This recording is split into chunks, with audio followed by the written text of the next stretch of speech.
December, we are going to less. Fast forward, the eve of current election, and last week in Parliament, late in Burke 2026, they would want us to believe that the total amount borrowed is now 4.83 billion. How does that happen? In March we were told it was 8.4. In December we were told it was 7.4. And now, because an election is around, it is all of a sudden only 4.8 billion borrowed. And that is in the Burke document. How do you get that done? 3 different figures for the same thing, and of course, the most recent figure is the smallest one, because you want to make the situation seem not as bad as it actually is. No, the truth is, I can empathize just a little with Minister Strong, because it is hard to keep up with the loans that his boss brings back and forces him to sign quite often. Boss, by the way, that remembers September 14th last year, she confessed to being a little confused at times. She said, sometimes when I listen to the calling program, I want to ask myself, what that train? So I get the confusion. But our learned economists would have us to believe these 3 different figures can't work. Just last year alone, we borrowed at least $2.5 billion that I was able to source information from, including some that were quite hard to find because they do not share this information that easily. They will tell you it's out there, and I had to search quite a bit to find this $2.5 billion. In February, we borrowed $150 million from the Latin American Bank. By April, $60 million from the World Bank. In June, $1,000 million on the international capital markets. $160 million from the IMF in June again. $185 million from the Saudis. Another $100 million from the IDB in July. $100 million from the IDB in July. $390 million. Near $400 million from the Chinese.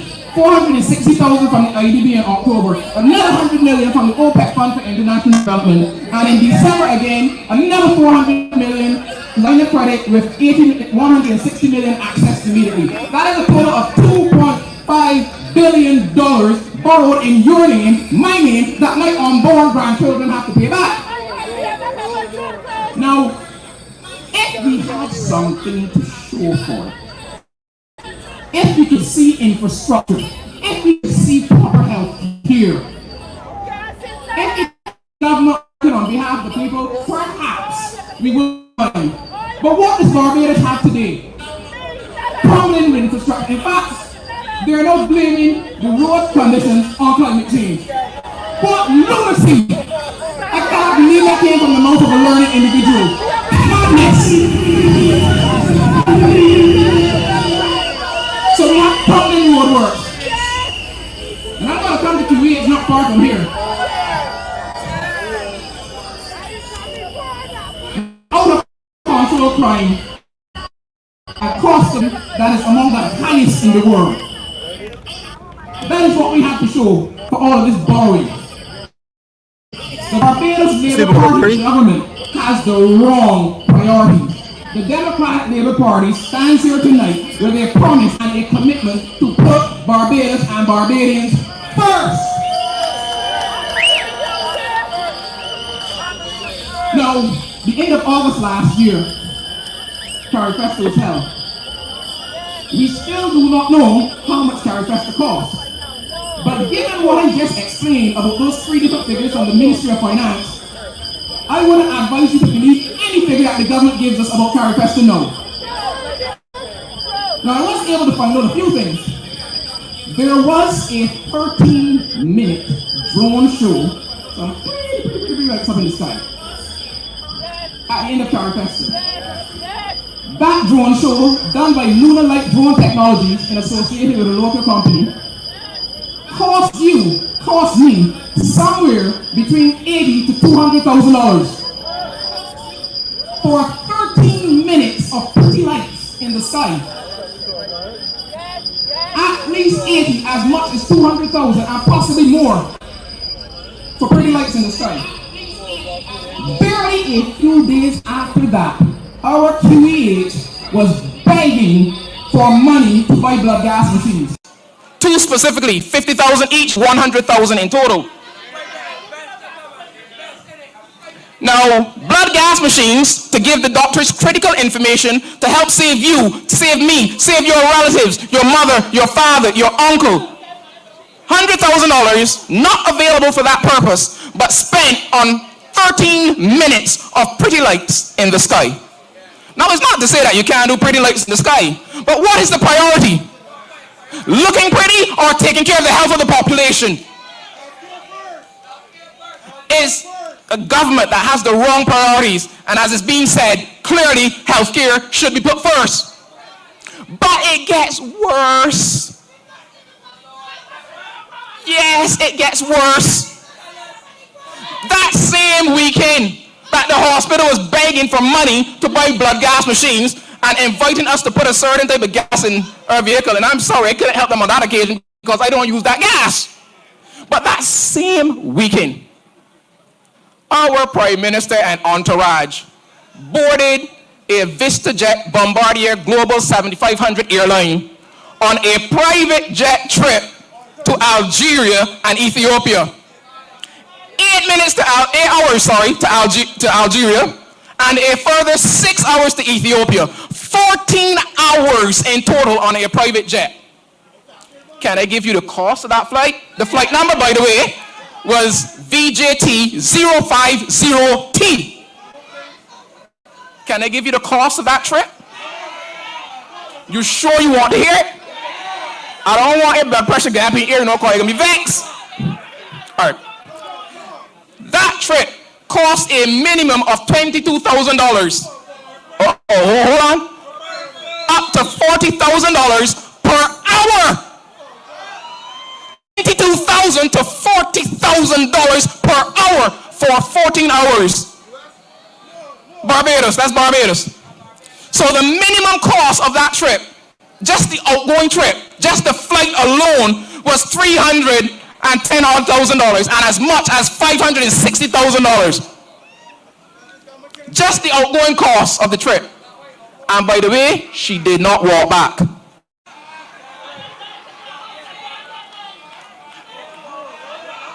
That doesn't include accommodations, it doesn't include ground transfers, and it doesn't include the per diems that every person on that trip got every day. This the same weekend that our hospital was begging for money to buy blood gas machines. Remember what she said when she got back? I didn't know the hospital needed them. I didn't know. I didn't know.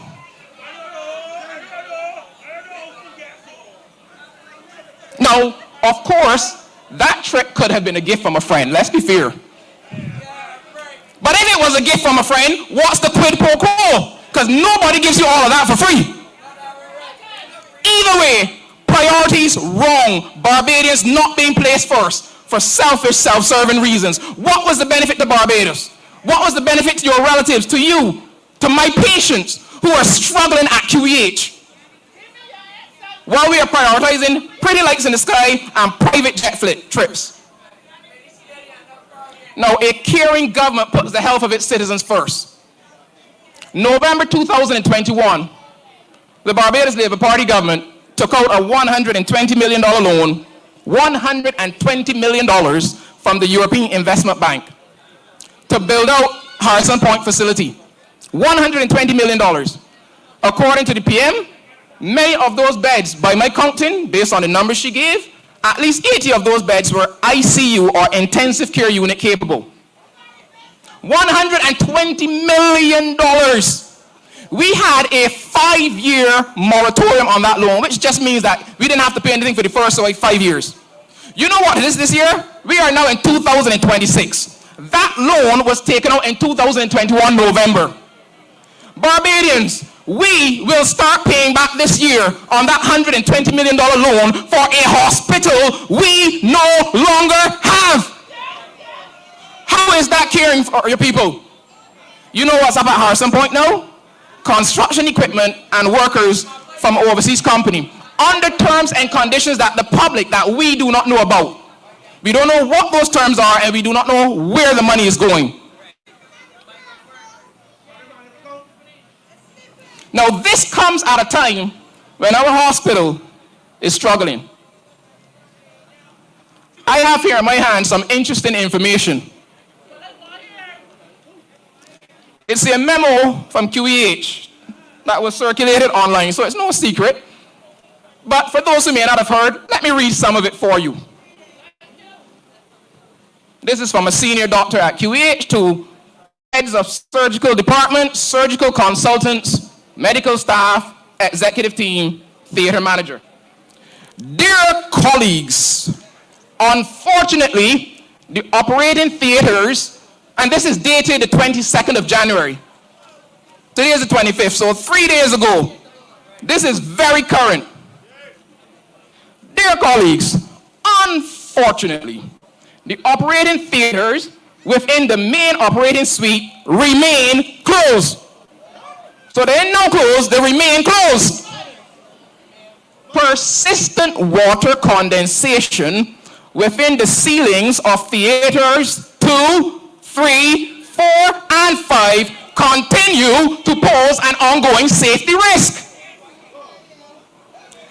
The air conditioning team, working in conjunction with the Department of Engineering, is undertaking urgent remedial works to address these long-standing and recurrent air conditioning failures. The problems didn't just begin. Long-standing and recurrent air conditioning failures. And my information has it that this problem has been covered up. They've been covering it up for at least the last 18 months. Forcing staff to work at times in those hot environments, unsafe for patients, performing surgeries at least 6 hours on occasion. That's the information that I have received. Long-standing and recurrent failures, and they would want us to believe that she cares. But I also have another interesting paper in my hand. It says tax relief for Bayview Hospital. Bayview Hospital is a privately run facility, medical facility. I have no innate problem with Bayview Hospital, and for those who can afford to go there. But June 11th, 2025, or June 10th, somewhere around there last year, it was revealed to us after they had completed refurbishing their 24-hour emergency care facility, and the PM cut the ribbon along with her friends. Prime Minister Mia Amotley has emphasized that the tax concessions granted to Bayview Hospital for its new facility. You know what I said? Tax concessions. Let me tell you what tax concessions are. That's your money. That's your money. That's your money. That's your money. Tax concessions granted to a privately run medical facility are contingent on ensuring public patients also benefit from the investment. This was 7 months ago. Are there any public patients here who benefited from services offered at Bayview Hospital under that arrangement? Are there any? Anyone? So while our QEH is struggling with a problem that they've been hiding for at least 18 months and confirmed that they're long-standing in this memo, our Prime Minister was giving tax concessions to friends, taking from the poor and giving to the rich, under terms that are yet to be figured out. How will they help the public health patients? Not Robin Hood, robbing red. Not Robin Hood, robbing red. Our Prime Minister, outgoing, has not put Barbados first. She is trying to save the planet, while we Barbadians here are suffering and struggling. Only because she knew she was planning to call an election, she turned back QEH less than 48 hours before announcing. To all of a sudden, 2 failed ministers in all, making a grand total of $41,600 plus per month gross. 2 failed ministers of health, PM turned up to rescue the day with a promise that they're putting structures and systems in place for a photo op. It is utterly disrespectful to the people of Barbados to think that she can fool us. While QEH is struggling, Bayview is getting tax dollars.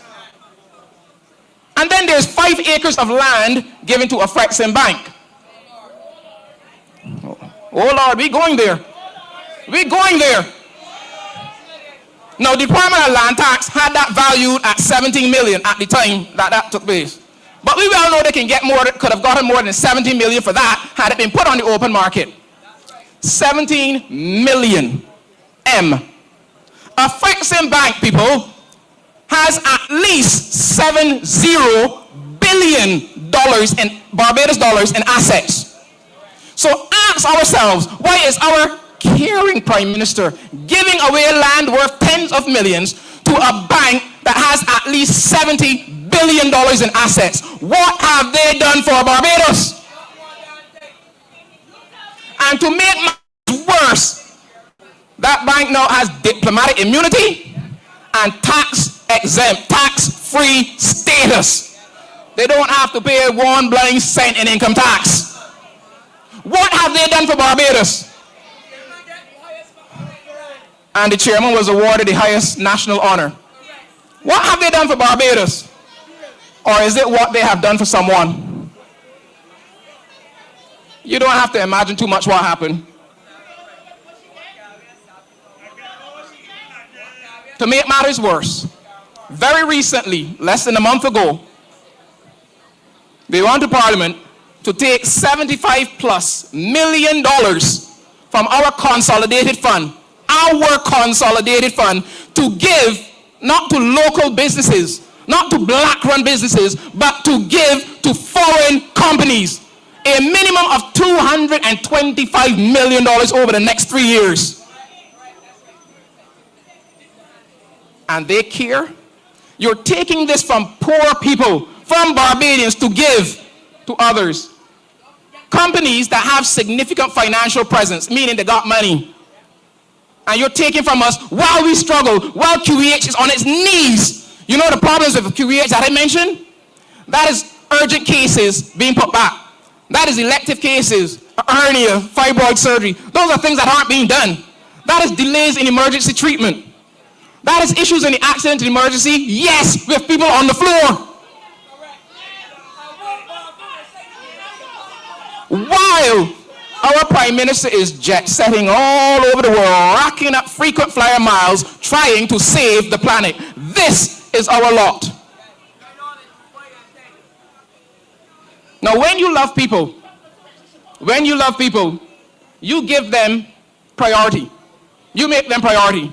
Barbados, let us judge for ourselves. Those viewing online, let us judge for ourselves. From all that I have told you, has our Prime Minister, outgoing, given us priority?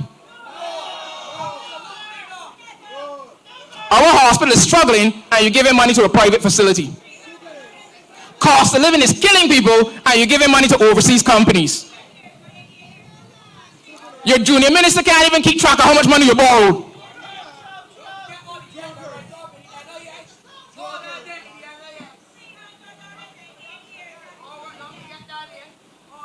You do not give the little that people have, the little that we have, to friends, family members. While she has been trying to save the planet, rampant crime, but that will be touched later and many opportunities during the campaign. Barbados, Barbadians, I say to us, the evidence is clear. At most, what you can look forward to from the Barbados Labour Party, if you are not a very close friend and supporter, of which I don't think we here are, the most you can look forward to is the occasional fat and free food. There are certain constituencies that they know they are in big trouble and already they're out in their numbers, and you're hearing of money being given out here and there. But the people of Barbados, we reject that behavior. We will not accept it. We will not accept the disrespect. We will not be accepting the giving away of our land and few resources, taking the little that we have to give to persons who don't need it. We could have easily gotten 20 million from Gemma's Lane land from a Frexim bank. Remember what he said? They have over 70 billion in assets. Why was it given to them? the Democratic Labour Party historically and the Democratic Labour Party presently is promising to look after the interests of Barbadians first, second, third, fourth, fifth. Because you matter. Other interests will have to come after. Other interests will have to come after. But you, I, my children, my unborn grandchildren deserve better. We deserve representation that prioritizes our interests before that of others. Throughout the campaign, I will have much more to share on these matters. Much more to share. But I encourage all, particularly in these last few hours before tomorrow evening's deadline, get registered. Check on friends, check on family members, ensure that they're registered, encourage persons to get out and vote. Get registered, encourage, especially first-time voters, because I have discovered that first-time voters, and I'm hearing it over and over and over, are having particular difficulty. You imagine the madness of these folks, sending persons to homes when individuals are at work during the day or at school, and if they're not there, they can't get registered. And even when you fill out the form or you go into the office, oh, we have to send someone over to verify the address is correct. Folks are at work, hustling, trying to make $1. You're at school, trying to make life better for yourself. Now, she would have an interest in keeping voter turnout down, but not this time around. Barbadians, we will come out in our numbers, and we will vote them out. Good night. God bless.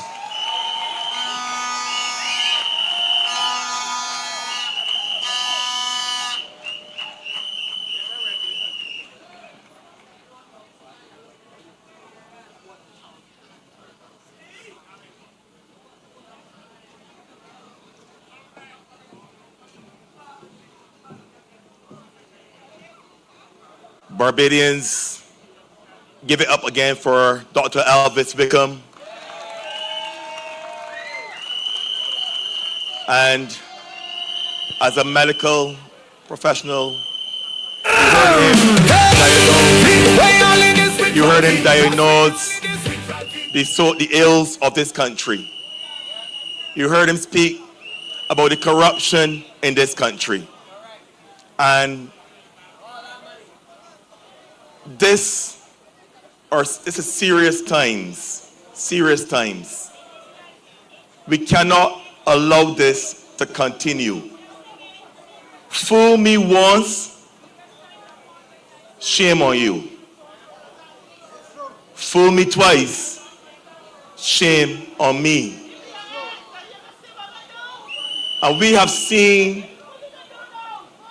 the PR stunts. We've seen it. And we have seen the promises that have not been carried out.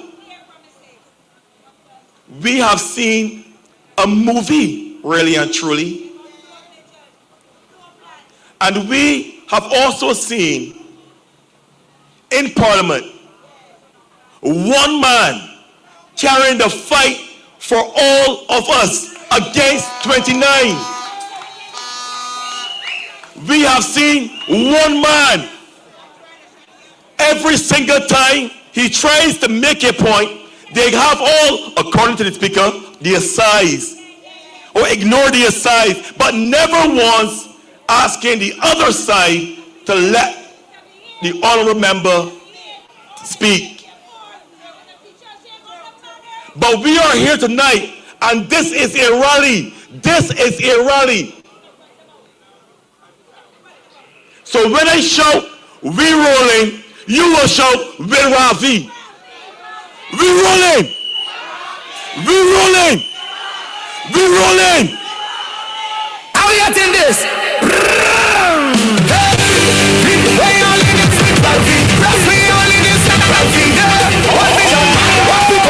One destiny, we all in this with Ralphie. We all in this with Ralphie.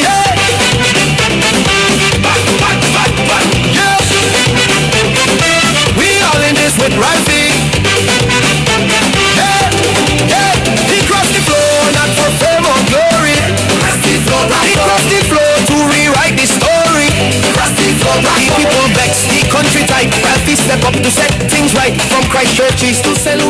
So we are in this with Ralphie. And that song, he crossed the floor. He crossed the floor. But he crossed the floor because he is an honest man. And what he saw and what he knows, he had to leave. And he's come to the Democratic Party to rescue this nation. It is not like others who have left the DLP after being ridiculed. After being ridiculed. Get Chase Man. They said they don't want here, St. Philip. And he mined them and went to the city. But then you had the Minister of Public Works saying, of Transport Public Works saying, if you don't behave, we can deal with you. And he ran to the city.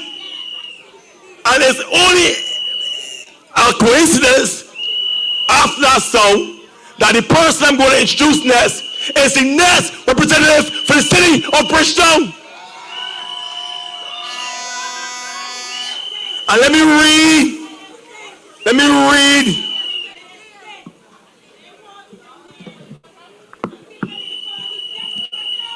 read his CV. I want to get it right. Everyone in the earshot of my voice to know who your next representative will be.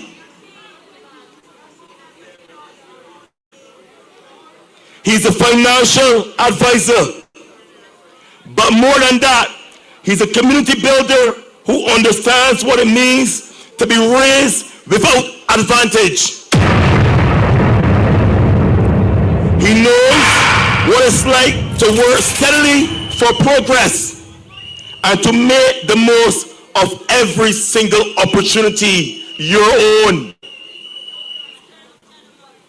He understands Asian hustle because he has lived it.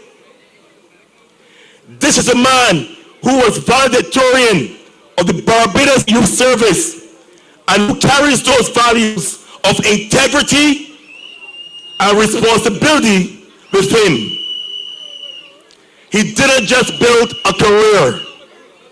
He launched a non-profit initiative to give people the tools and guidance to improve their lives.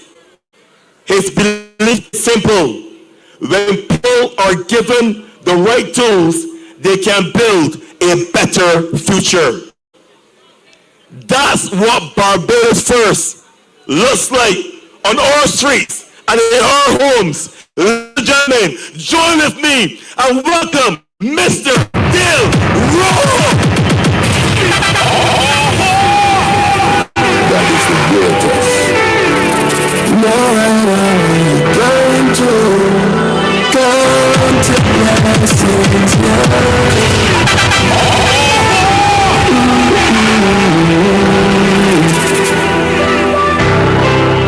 Well, today is a new day. Give thanks to life. All praises to the Lord, the safe and my sanctified. Now make them stress me. Me a whole life. With red boom, TJ and moon in my bonafide. I'm the Lord of around us. Blessings around us. Good night, City of Bridgetown. Good night, City of Bridgetown. Good night, Democratic Labour Party. Good night, everyone. Good night to every worker. Good night to every mother. Good night to every father. Good night to every vendor. Good night to every student. Good night to every pensioner. Good night to every business owner. Good night to all of the young people looking on and listening. Good night. Tonight I come before you with a heart full of gratitude, a spirit full of fire, and a mission that is bigger than you and I.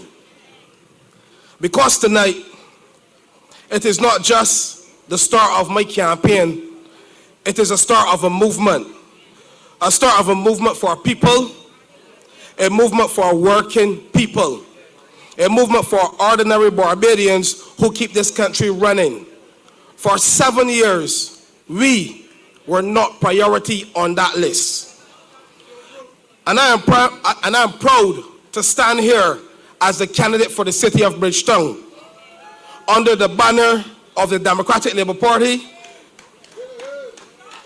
The Democratic Labour Party is the party for the masses, the party for the people, the party that always believe that your circumstances of birth should never decide your destiny.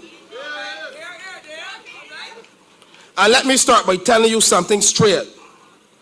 I am not here to whisper. I am not here to play plain politics or polite politics. I am here to represent the people who have been carrying this country on their backs for far too long. The city belongs to our people, not the privileged few, not the well-connected, not the special class. The city is we thing. It belongs to we. And if you believe that, make some noise.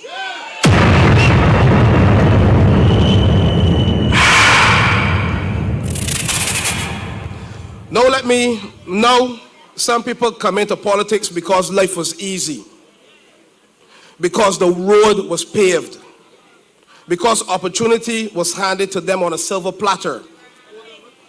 And it was like, it's their birthright to join politics. But I did not come from that kind of Barbados. I came from a Barbados of real struggle. Survival is our daily goal, where you learn quickly that the world is harsh and it don't support you. You feel that you can fall through the cracks and there's no support system. And it is wider for the poor. And I stand here tonight as living proof. If a country chooses to build ladders instead of walls, people can rise. I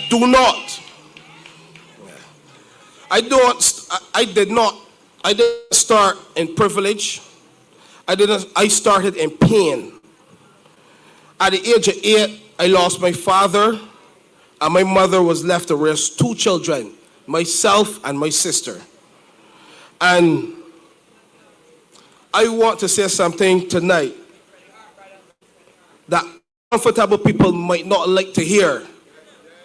It is easy to judge a struggling family when you have never struggled one day in your life.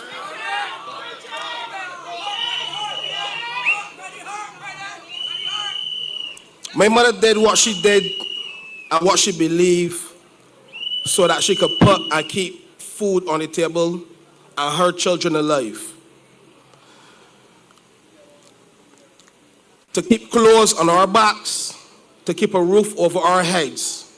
And yes, life pushed her into choices that society will condemn, but never truly understand. She turned to prostitution to support me and my baby sister. And let me tell you something about that. People love to judge the poor. People love to judge circumstances. People love to put a negative outlook on those kind of people. They love to speak about morality. But often, the same people who judge the choices of the desperate have no intentions on fixing desperation. And that is why I am running for office. Because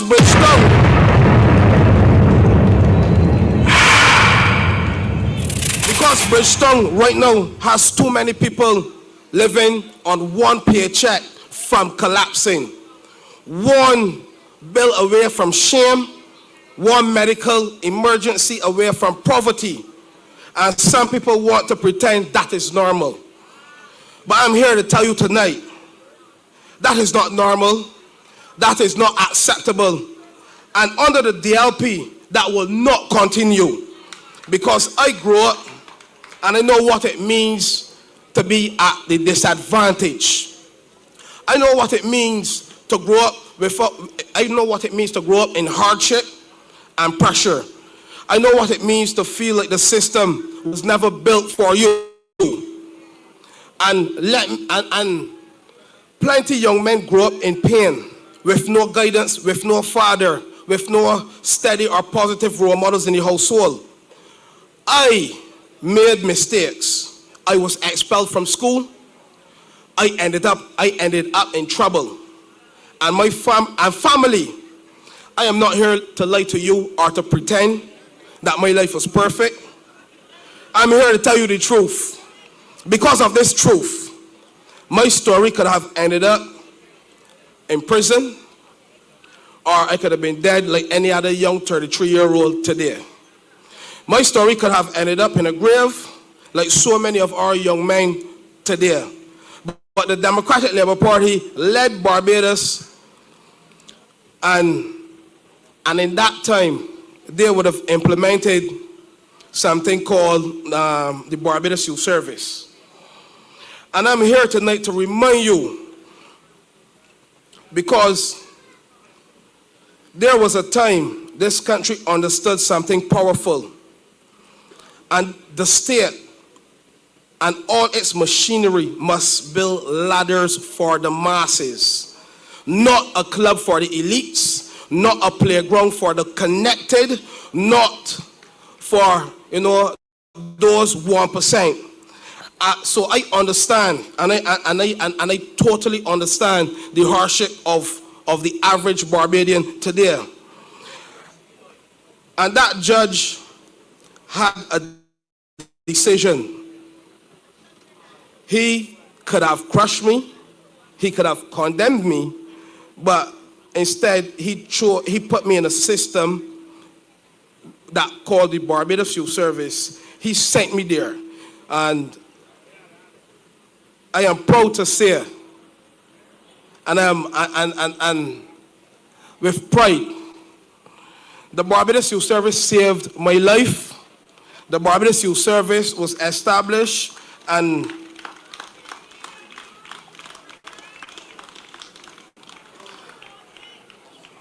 the Barbados Youth Service gave me structure when it was chaos. The Barbados Youth Service gave me discipline when I had disorder. It gave me mentorship when I had none. It gave me a path when all I could see was a dead end.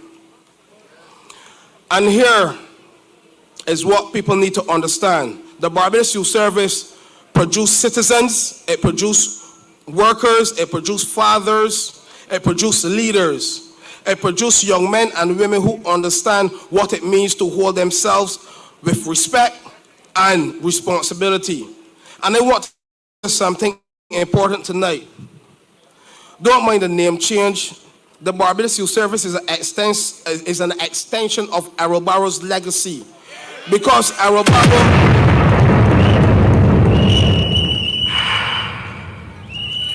Barbados gave Barbados free education, he was sending a message to the world that success must not be reserved for the privileged. That education or opportunity must belong to the masses. And the Barbados Youth Service carried that same spirit, because it said, even if you fall, even if school rejects you, even if you slip, even if you make mistakes, Barbados still has a way back for each and every person. And that Democratic Labour Party, that is what was built, that is what we believe in. And the Democratic Labour Party is not for a few people up there. The Democratic Labour Party is for everybody. The Democratic Labour Party is for real people. The Democratic Labour Party is for the vendors. The Democratic Labour Party is for the bus drivers. The Democratic Labour Party is for the security officers. The Democratic Labour Party is for the nurses, the teachers, and the shopkeepers. The Democratic Labour Party represented the construction workers, the single mothers, the young men trying to get out of trouble, and the pensioners who deserve dignity. The Democratic Labour Party is a party for the masses, and I'm proud to stand in that tradition because today Barbados needs opportunity. Young people needs opportunity because of my second chance, because of the Barbados that still has that system that believe in people. I stand before you as a community advocate. I stand before you as a man who understands that empowerment is not a motivational quote. Empowerment is more than a motivational quote. Empowerment is a policy. Empowerment is a commitment. Empowerment is programs. Empowerment is institutions. Empowerment is access. And empowerment is real support system, a real support system. That is the meaning of empowerment, not just a political slogan. Bridgetown deserves leadership. Leadership that understands people, not leadership that studies people from afar. Leadership that has lived the real struggle. Bridgetown is the heart of Barbados, and that heart is under pressure. Bridgetown is tired. Bridgetown is crying out. Bridgetown is crying out for serious leadership, serious planning, serious action. So tonight, I want to talk it plainly about what I see and what I feel. We can achieve the things that we can do in this city. We see a city where too many small businesses are barely surviving. Today they're open, tomorrow they're closed. I ain't got to tell you how the city look in COVID. Businesses still struggling to maintain, and businesses still struggling after that COVID situation. We see vendors and entrepreneurs trying to make an honest dollar. Well, the system work against them. Well, we can have a government that focus on investing 275 million outside as opposed to investing that money into our people. You get me? We see a city that should be clean and beautiful, but oftentimes you see garbage pile up. You get me? Buildings are left to rotten, to be dilapidated. You know, the streets are really in bad condition. Atrocious. You get me? We see young people with ability, not pathways. We see elderly citizens who built this nation not worrying if they are still members of this nation, because elderly people, the pensions is not good enough because the cost of living is so high. You get me? I want to ask tonight, is that the Barbados we want? This is not the Bridgetown that we deserve. And I am not running to complain. I am running to correct this issue. I am running to rebuild Barbados. I am running to rebuild Bridgetown. I am running to restore hope. I am running to restore opportunity and pride in this city. Because my campaign is not about fancy words. My campaign is about that belief, building that hope. When people are given the right tools and the right support, they can change the course of their lives. And I am living evidence of that truth. You get me? I was expelled out of school. I was sent to the youth service. And I am living proof that once you have the correct support system, you can change your life. So let me tell you my vision I have for Bridgetown under the Democratic Labour Party. A Bridgetown that works for every working people. A Bridgetown must be a city where if you wake up every morning, you work hard, and you build an honest life, you should be punished for it. We must make it easier, not harder, for small businesses and ordinary people to survive and thrive. So I am committing to practical support for small businesses and micro entrepreneurs. Not speeches, not slogans. We need real support for those people. A cleaner and prouder, you get me, a more respected city.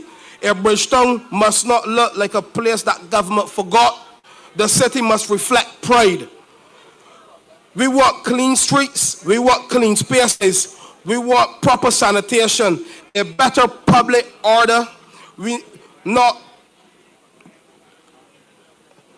in a way that people can get bullied. People can get bullied into the issue that people face at CV. But we must put dignity and we must put systems in place to help our people. Cleanliness is respect. Cleanliness is next to godliness. We need safer streets and a city where people live without fear. People should be able to work late. People should be able to lime and do after our activities and feel safe to maneuver in the city. So we will push for a better community, safer strategies, better lighting, better conditions, and a real presence, not one when elections is here. Youth opportunity and second chances that actually work. I am a proud product of the Barbados Youth Service, so I will never forget the young people. Barbados need pathways for young men and women who are not academic stars, but still have potential. There are young people who need training.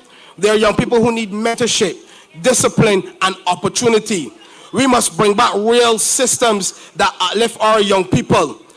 And let me say something here right now. If Barbados can spend millions on things that do not touch our people, we can invest millions into our young people. A city that respects the elders. A city that cannot care for our elderly is a city that has lost its soul. We must strengthen support, community outreach, and programs that our elderly people do not feel left behind. That is a Bridgetown I believe in. Now some people will ask, Dale, why should I trust you? And I would say this: do not trust the pretty talk that come out my mouth. Trust me because I have lived it. Trust me because my track record is resilience. Trust me because my life is proof that I will not forget people. Because when you have been hungry, you do not laugh at hungry people. When you have been rejected, you do not reject others. When you have been helped, you believe in helping. And that is why I am especially proud to be a part of this great Democratic Labour Party. I am proud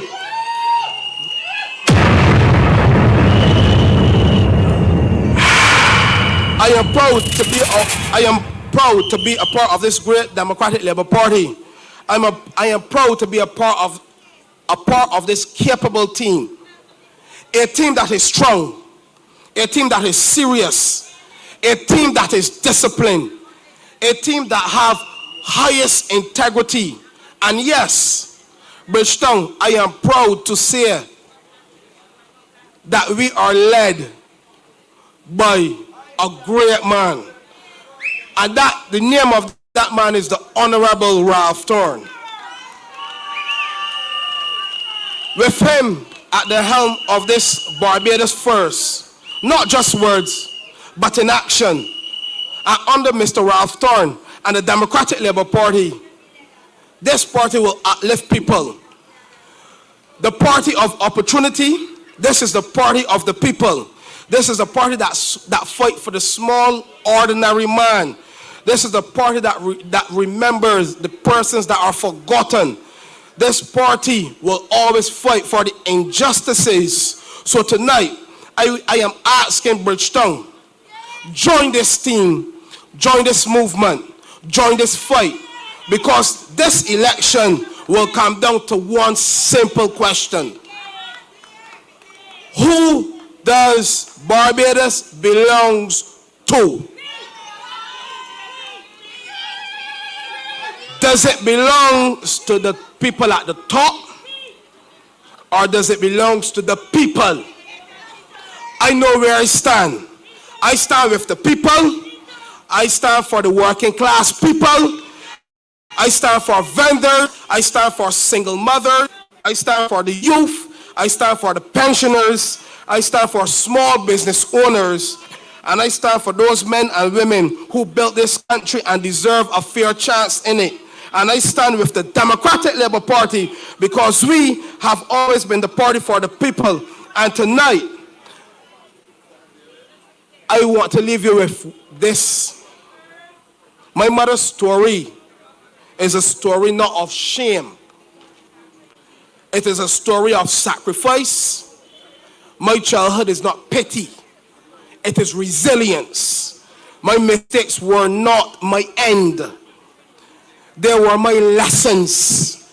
And the Barbados Youth Service experience was not punishment. It was redemption. It was direction.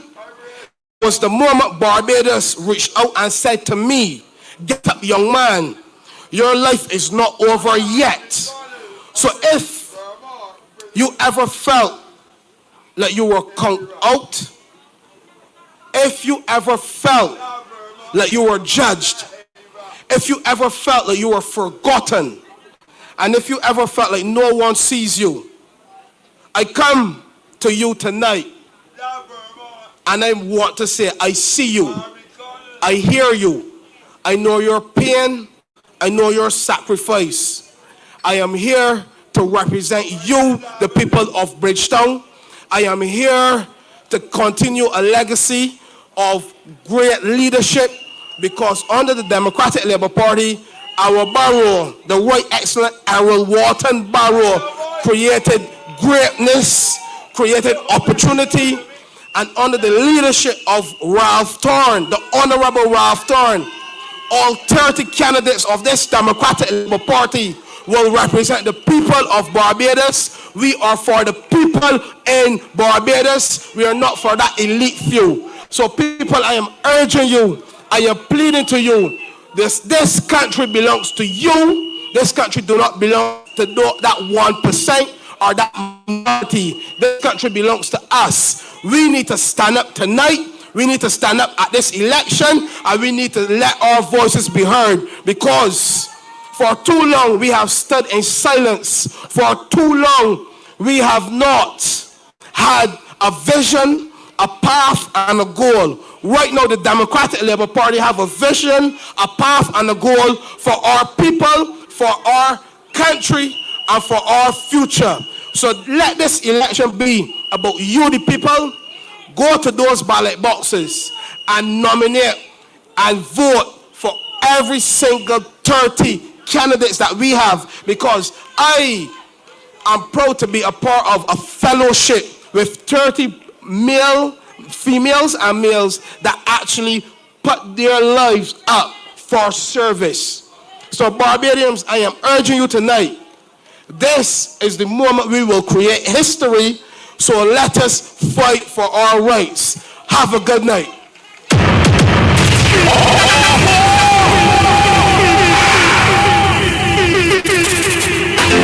Since I'm moving, one day I'll go. Since I'm moving, since I'm moving.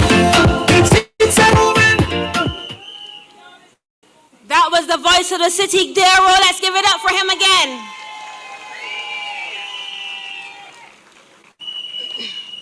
Putting Barbados first means having a serious, credible plan to tackle crime and restore a sense of security for every single family. Our speaker is not the voice on this issue, but she's the leading authority. She doesn't talk about crime, she has studied it and its causes.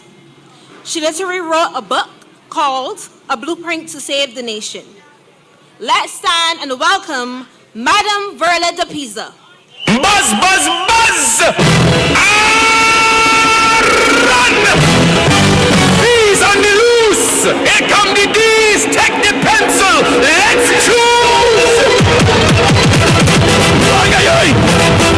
Ay, ay, ay!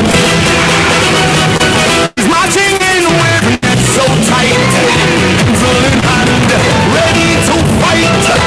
Bees go flying chaos in the street, but the D's swing fast, they never miss a beat. Take your pencil and it over, draw the X for the D's, precise in the middle, small and neat. No line touch the border, that's the feet. We move beats, yeah we move beats, we move beats.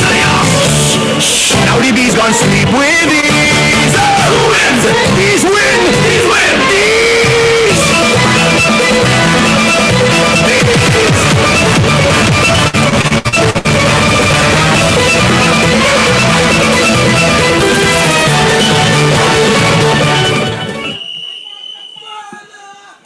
Good night, DLP family.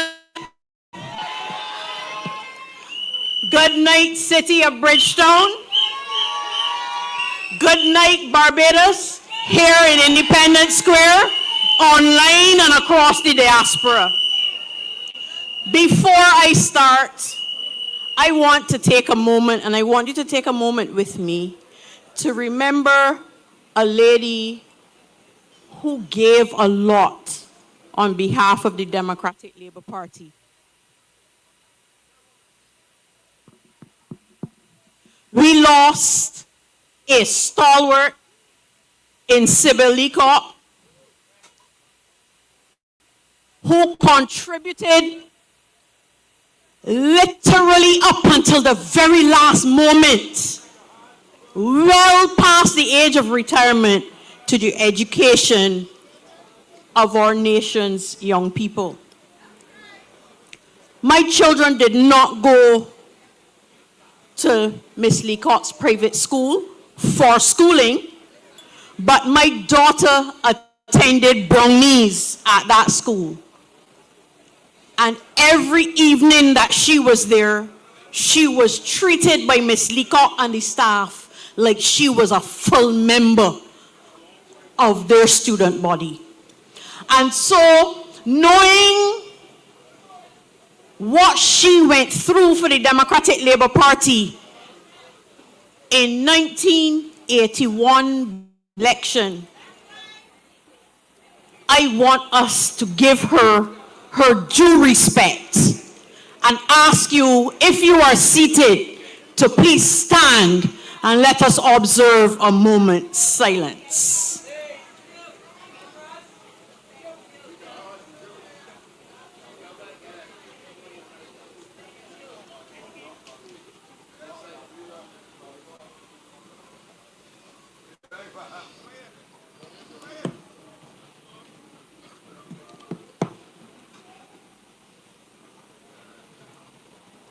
And may her soul rest in peace.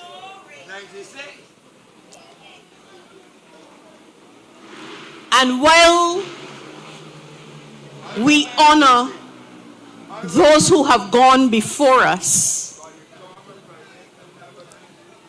and we will never forget what they have sacrificed so that we can be,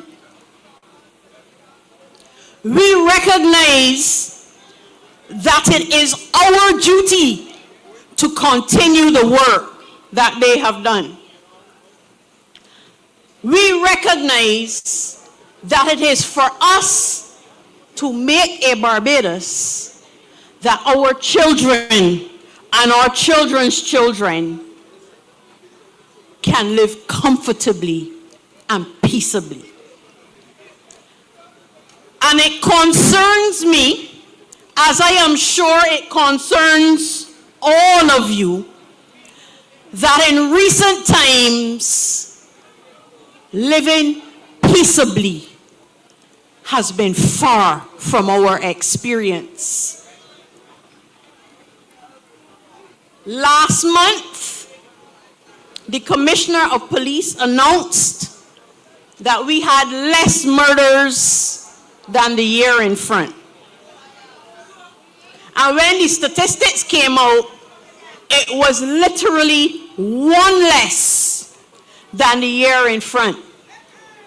But when you consider that the year in front had 50 murders, and that for the period from 2019, I'm going to give 2018 as a grace period because it was a half and half. But from 2019 until 2025, it has been 6 clear years of bloodshed on the streets of Barbados. An explosion of violence under this present administration. They had a lot to say about sewage on the streets of a parish, Christchurch. But the blood of our young men flows on our streets across the length and breadth of this country. We are 3 weeks clear into 2026. And today, our 3rd person has lost their life to violence. I have heard an oddity that it is not the responsibility of government, that it is the responsibility of everybody, it's society's responsibility to deal with crime. I want you to know tonight that the Democratic Labour Party has no intention of absolving its responsibility to keep the citizens of Barbados safe. That is a primary responsibility for those who lead. It is more too than just policy initiatives. It has to be that we have a country that our people want to live in, that our people feel comfortable living in, that our people understand that government has their backs and their front, not fronts, and their front when dealing with the crime situation. Because the experience under this present administration has been tepid. What do you mean you are paying the perpetrators? Because you say that you are going to pay them. When you give a fisherman money, what does he do? He buys a net, he buys a rod, he buys a boat, he buys the tools of his trade. When you pay the gunmen, what you think they're going to buy?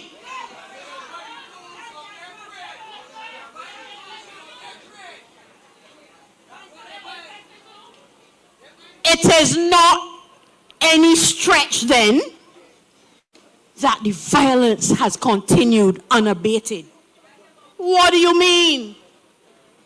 And then, when our leader, Ralph Thorne, with infinite wisdom and ultimate vision, announced to the country that he was setting up a commission on crime, this government ran and set up a council, an inert council, because we have no idea that anything has happened, and its most outstanding achievement has been the spectacular resignation of its chair.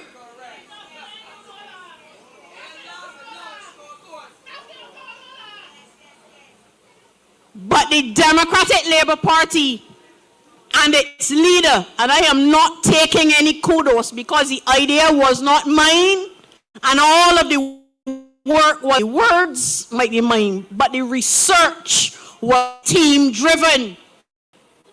And the research was informed by going and talking to you, by going and talking to businesses, by going and talking to organizations.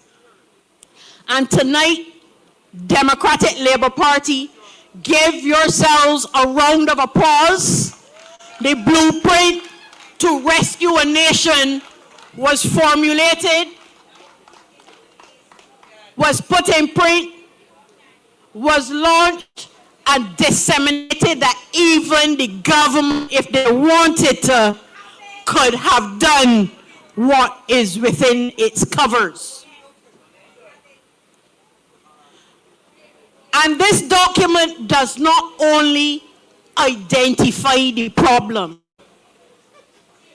This document does not only offer solutions, but this document says where to get the money from to make sure that you can get the solutions put in place.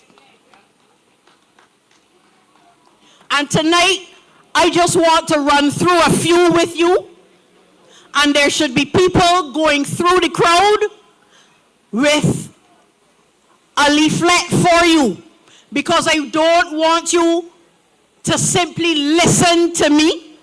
I want you to understand the philosophy of the Democratic Labour Party and what it intends to do on your behalf to curb the violence and the crime in this country.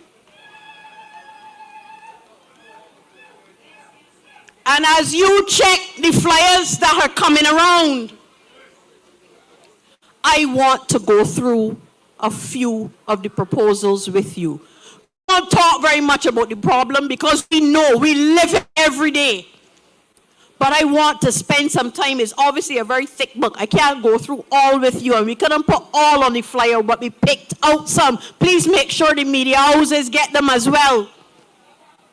Don't hold back, because the critique is that we are up here criticizing the government as though, I don't know, that's not the job of the opposition, but so that the people of Barbados know that it is not just criticism, but that there are sound policies coming out of the Democratic Labour Party and a firm understanding of what it is that it will take that is necessary to curb crime in this country. And one of the biggest problems that you, the people of Barbados, signaled every time we went out with a questionnaire and a survey, you complained about the us and them in this country and how the boys on the block can't afford to buy need a gun, can't afford to bring in a gun, can't afford any of the ammunition. But still they are the only ones facing any punishment. And this is not to give them a blight, because that too needs to be curbed. But one thing that we know for sure is that the Barbados Police Service, if able to go after what in this report we call the untouchables, the people who facilitate, the people who stand behind the scenes, the people who finance, if we know those people and they are the ones, cut off the head of the snake. Cut it right off. And the way to get that done is to allow the police to do their job. People seem surprised whenever I say, you know, the Barbados Police Service is not answerable to the Prime Minister. The Barbados Police Service is not answerable to the Attorney General. The Barbados Police Service, by the Constitution of Barbados, is accountable to our President. And there's reason for that, so that there is a buffer against political interference. And we need to go back to that. Leave policing to the police. And that one single stroke will cause shockwaves through Barbados, because then the financing is cut off and the blood life is cut off.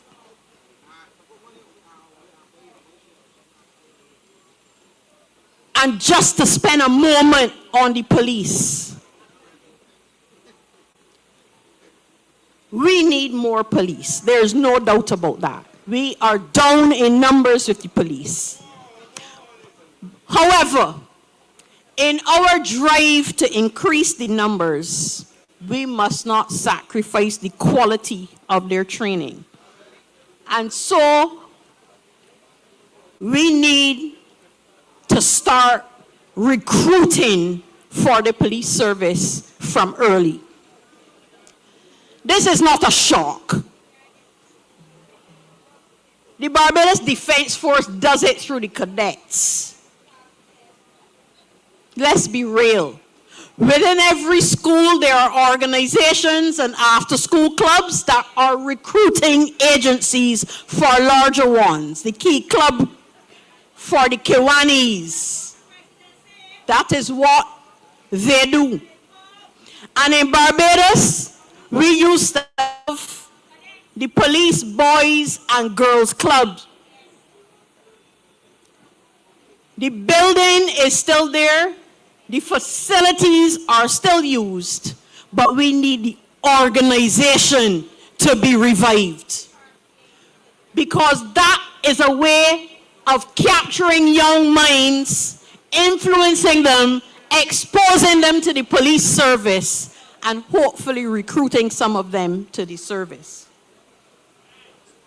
There was a time in Barbados when we had a thing called community policing. Community policing is not putting an outpost in a community. It is where officers develop relationships with communities, involve themselves in activities, initiate programs, generate interest, create confidence. And we need to get back to that. It has nothing to do with hardline policing, which must continue because we have to root out the lawlessness. But it has everything to do with the overarching policing strategies that need to be employed. We don't need to tell the police to do the hardline policing. They know and understand their duties. But we need to have those softer policing skills also brought to bear across our communities so that we could gently work on those who are showing signs of deviance but haven't quite crossed the line. And for those who have crossed the line, we need to temper justice with mercy. And when I say that, this is what I mean. I was the most surprised person to realize that we do not have active, structured, remedial education in our prison system. We need to have the prison become a restructuring institution where deviants go in but recidivism is reduced. Recidivism is when they're continually offending. We need to understand the why, the social structures, what broke down in their lives so that we can reclaim them. You can't get all, but you're going to get some. And the bringing down of the crime is the important point. And within our communities, because it is not just in prison, within our community centers should be working as the hubs within our developments, not just as meeting grounds. Sports is important, but you should be able to learn skills at your community center. You should be able to get CVQs at your community center. You should be able to get CXC subjects at your community center. Your community center should be working for your community. And that is one thing I know for sure that sets the Democratic Labour Party apart from the other side. I keep hearing noise in my ear about how the two are the same.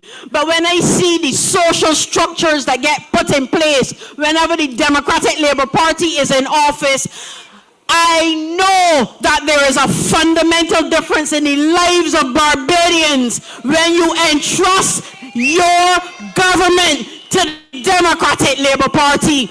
And I call on you, after watching, as you were told, for the last 7 or almost 8 years, and they have nothing to show for it, because all I can see is harping back to the last administration. You almost was here for a whole decade and you can't show a thing that you do. I don't want to go off topic, but you bring in a whole set of buses and people still stranded in the bus stand. You bring in a whole set of garbage trucks and people garbage still piling up in front of their homes. You do, for sure, for sure. But then the Democratic Labour Party gets in office and puts people first. And it is never by happenstance. Never by happenstance. It is about having a completely different philosophy. And it is because the Democratic Labour Party understands that part of protecting its citizens is to ensure that we get a handle on crime. We have paid particular attention to this particular issue. And it is time to stop pussyfooting about with what we need on our books, our legislative books, to deal with the issue. Don't come and sound pretty talking about anti-terrorism legislation when first of all we already have anti-terrorism legislation on our books, and secondly you're confusing people and confusing the issue, because what we really need is anti-gang legislation. And let me explain the difference to you. Anti-terrorism legislation has an international connotation. Under the legislation that we have in place, every now and then, notices will be published of persons that you have to look out for at your borders, persons that you have to look out for coming to transact, like for me, legal business, things of that nature, who have been identified as international threats. That is what the anti-terrorism legislation aims to address. Anti-gang legislation allows us to deal with our at-home problem, because up to now we don't even have a definition of a gang to work with, but we busy telling people that we got 2 gangs in Barbados. I don't know why the feet are dragging on putting anti-gang legislation in place, but I have heard the leader of the Democratic Labour Party repeatedly commit this party to bringing anti-gang legislation as a matter of urgency to address the runaway crime in this country. And I 100% endorse him on that. And we need other forms of legislation too. We need whistleblower legislation. Y'all remember the young lady from, as it was at the time, Barrows' home,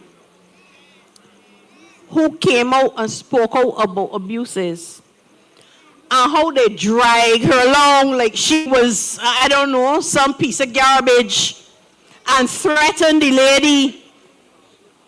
when she was actually doing us a national service. We need to protect people like that. That is what whistleblower legislation is all about. We need to ensure that those people who are putting their jobs on the line can do so understanding that they are not doing it maliciously, and we get the point. They're doing it to ensure that our country can do better, and they must not face recriminations for it. That is the kind of legislation that we want. Not taint. But I can understand why it would not resonate with the other side, because when you say I want money is the aim, then sound legislative provisions that allow for the orderly organization of the country that don't have a bottom line written in will suddenly not look so pretty.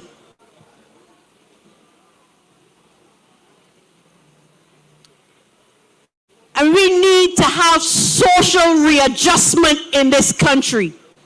Now we heard recently that different agencies of government have amalgamated under one umbrella. And there was a lot of fanfare over the opening of the first such office. And I asked a few questions. And what I learned is that they're still, I don't want to say separate because they've been brought under one umbrella, but they're still disparate agencies, but they now have one board. So really what we have is as the Bajans were saying, next another layer without any report. We don't know any research was done to show that this would actually redound to the benefit of our people. Because the issues in welfare are not necessarily the same issues in the child care board. And for the one officer to be dealing with all is to make them jack of all trades and master of none. What we do need, and this is where the Democratic Labour Party is different, and what we are proposing, is that we have a whole of government focus on initiatives that would address reducing crime. And what do I mean by that? It means that we have a purposeful education system. We have an education system that has served us well for a while, but we have noticed that it serves a certain sector more so than others. The reason being that we have paid more attention to academics than we have to skills and to artisans. So what we need to do is to lift the profile of those skills and the artisans, not tear down the academics. We need to raise the profile of our technically gifted, of our artistically gifted, of our culturally gifted. We need to raise their profile up to the same level. So when you are issuing scholarships, you know that you can get a scholarship for maths and you could get a scholarship for welding. That is what we need. We don't need to be calling ourselves grade schools. We don't need to have any fluffy change. We need to have fundamental changes in our education system to build on the foundation that we already have. And that is the focus of the Democratic Labour Party, to ensure that we are spreading the wealth of education and our understanding of what education truly is. It is more than books. It is the skills that build a nation, and how a nation supports its young people in ensuring that the young people meet their goals, and in meeting their goals, they have armed themselves, not with guns, but with knowledge that can help to build a country.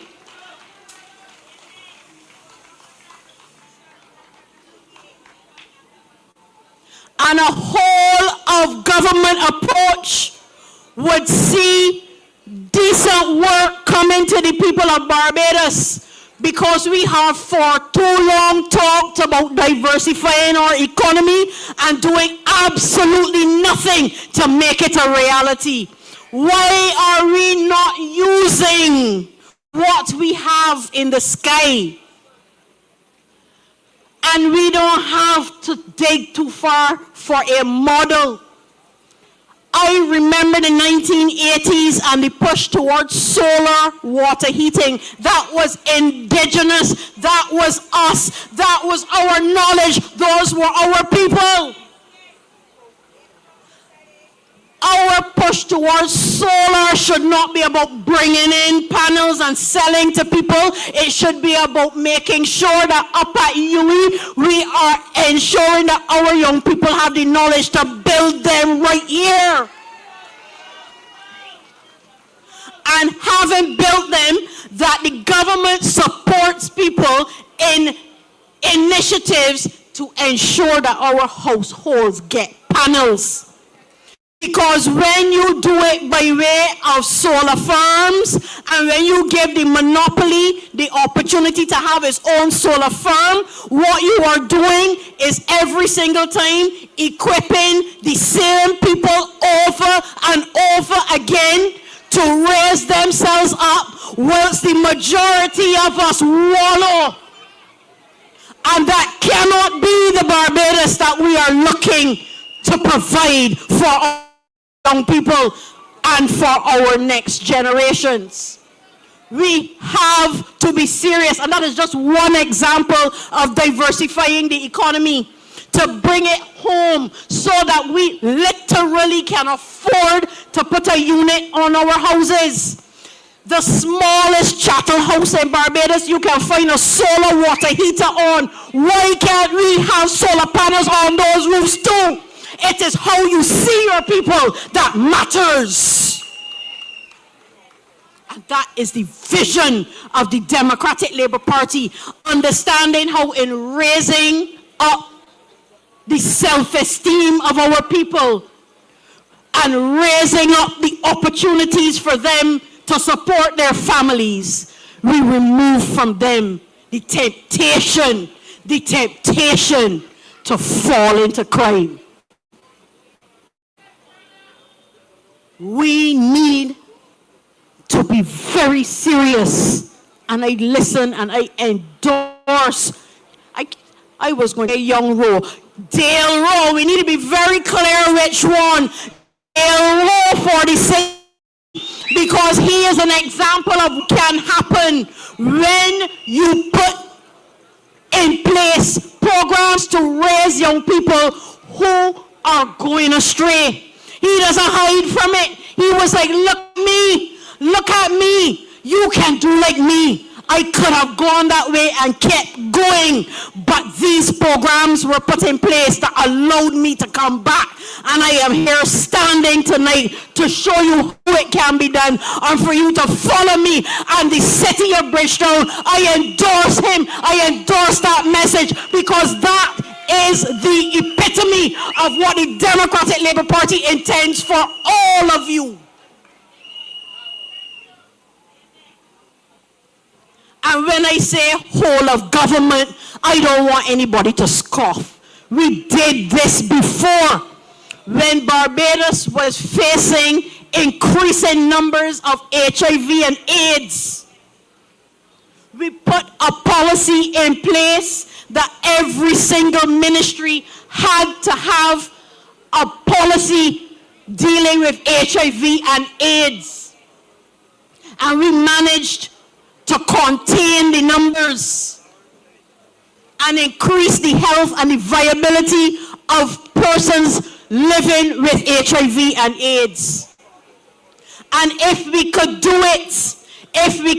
it for that small segment of society, it shows that we can do it We can do it, Barbados, we can do it for all of society as we look to make the changes that would allow our people to rest comfortably in their homes. It is not my job to speak about economics, but I just want to say one little nugget. You can take all the praise for carrying up people's salaries and wages, but if you have done nothing to address the runaway cost of living, it is all smoke and mirrors and fluff. Giving people the opportunity to earn a living wage, to be able to own their homes or rent comfortably, to be able to support their families. All of that will benefit because there is a demonstrated relationship between high cost of living and high crime rate. And none of this is set in stone. It has to be fluid because things change. So we need to have our think tanks working. We need to have our statisticians on board. This is a full governmental drive. And you will ask, how are we going to pay for it? I did that research myself, so I know for sure it can happen. There are way too many grants, not loans, grants, including from the United Nations for crime alleviation. And we need to tap into those sources. Grants, not loans, because it is not the intention to burden the next generation to the point where their backs are buckled and they can't raise their heads up.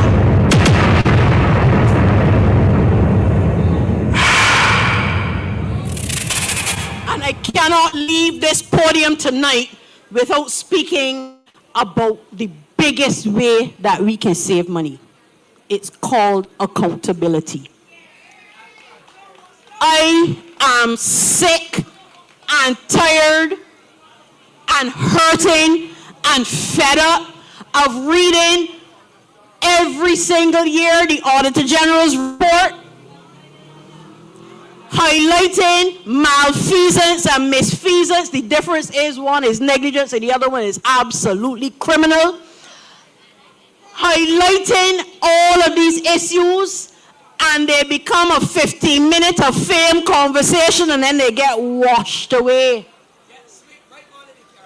And we talk about how many millions have disappeared in hope, and we talk about how many millions have come out of this place, and the latest one is dipping into the consolidated fund to give to companies. And in the meantime, our people are sucking salt. I don't have to itemize for you because my comrade Dr. Wickham did.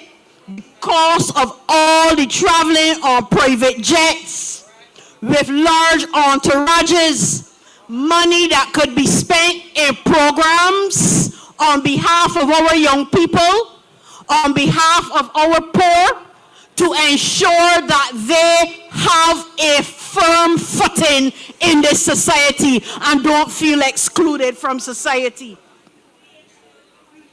And as we build out job creation, it is an absolute necessity that we diversify our economy. Again, not a topic that I am to speak on, but it touches and concerns crime, because the lack of opportunities will cause people to create opportunities, and it is incumbent upon government not only to put programs in place, but to put a platform that those who wish to operate on their own as entrepreneurs can do so, and do so well enough to support themselves and their families.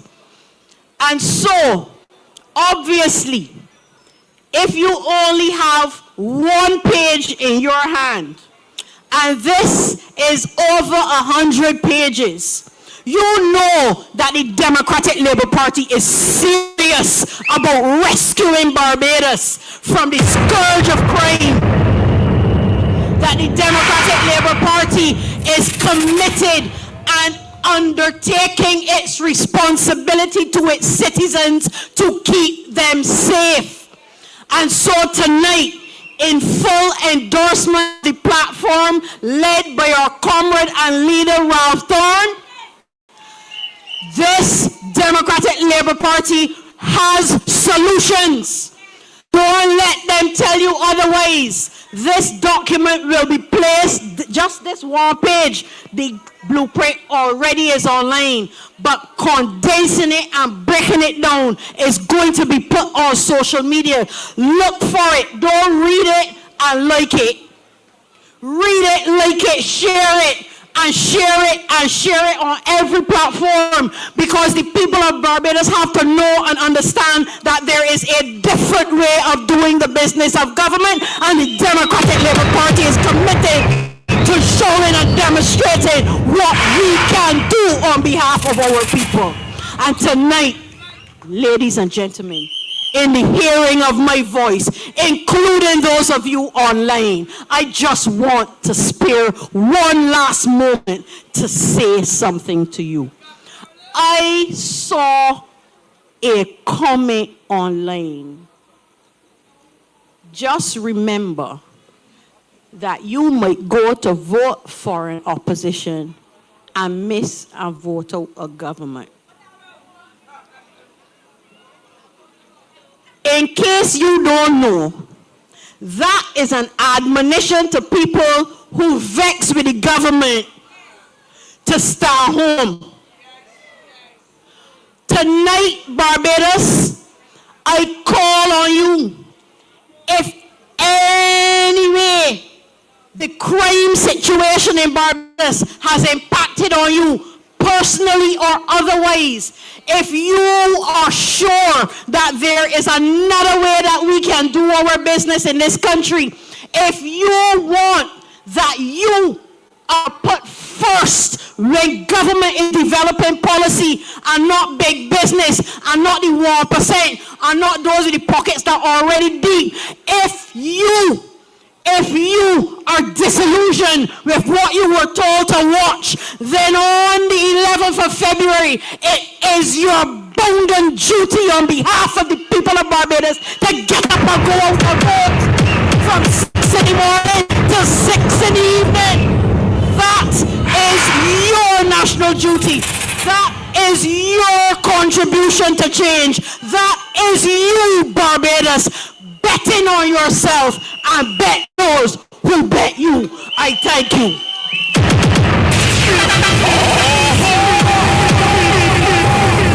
We ready! We ready! We ready! Yellow is the code. We ready! Put them first and vote for DLP. Vote for DLP. Vote for DLP. All 30 candidates ready on the count. Behind God we stand. Give it up for Verda de Pisa and the blueprint to rescue this nation. I have a question here tonight. Are you better off than you were in 2018? Because for sure, I know the young people are not better off. Quite sure, what do you have to say? I certainly am not better off. And in this country right now, every single demographic is frustrated with this government. Every single demographic. But somehow, people are afraid to say it. We have permanent secretaries in this country coming out early, leaving the job. Leaving the job because they refuse to be bullied at their age. You have young academics, young brilliant minds in this country who are being frustrated because you have all these consultants who are getting all the big pay, but we are the ones doing the work.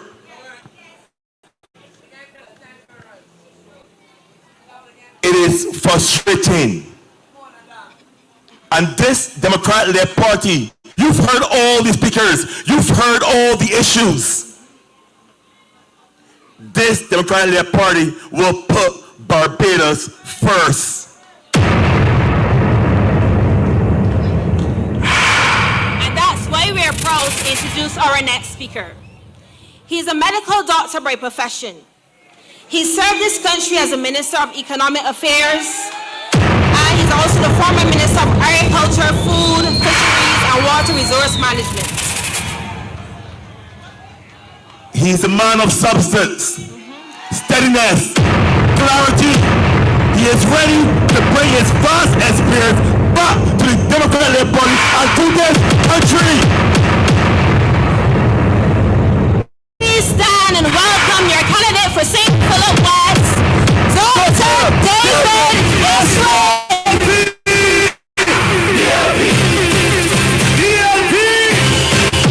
Putting people first, putting Barbados first. This is the way of governing. Higher standards, open hands. Respect the minds of the nations. Dignity across the land. What matters to the people guides every step we take. Country before convenience.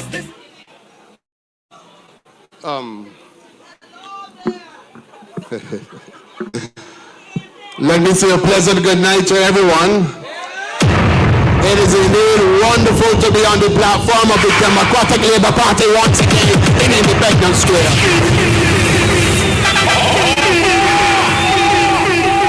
I have a job to do tonight.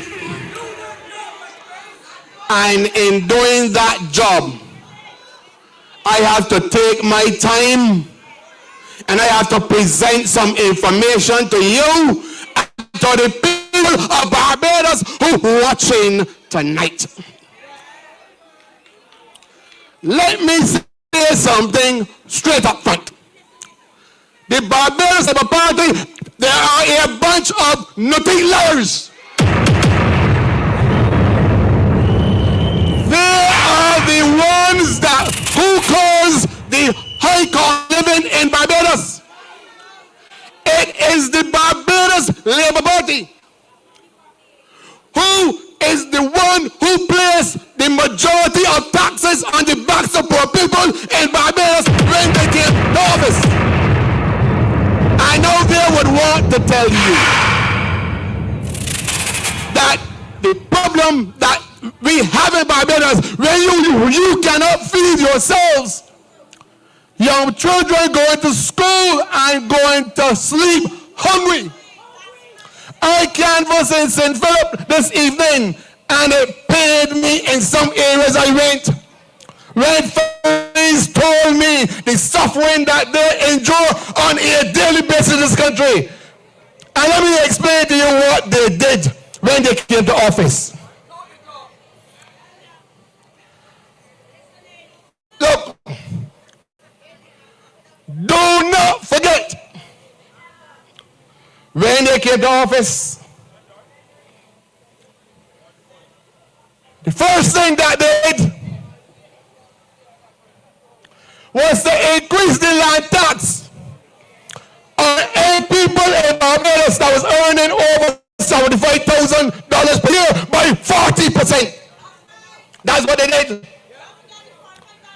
The second thing that they did was that they put 40 cents on a liter of diesel. They put 40 cents on a liter of gasoline. If that happens, then it means that every fisherman who has to put diesel in his boat has to increase the price of fish in Barbados. Every farmer that uses diesel in every one of his vehicles have to increase the price of all of the products that he sells to you. And let me tell you something else. Everybody in transport would have to raise the cost of transporting goods to you.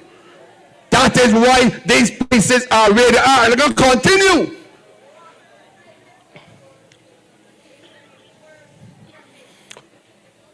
This government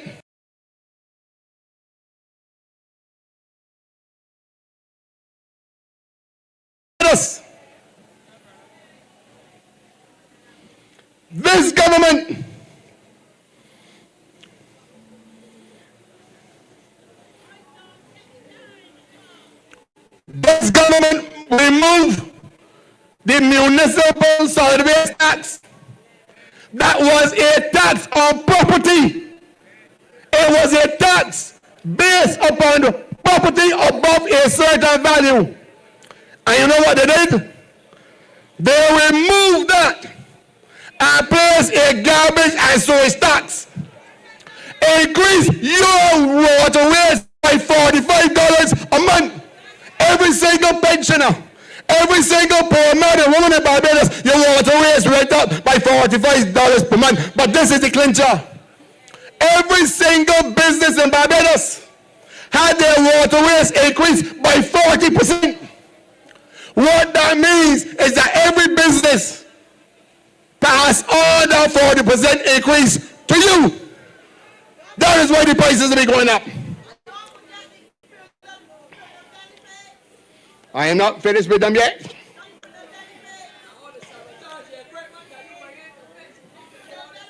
The government placed a 7.5% tax on purchases made overseas when you use a credit card. And on top of the 17.5%, you have the 2% levy on top of that. So every single time you buy something, you pay 19% to the government. They are to blame for the problem.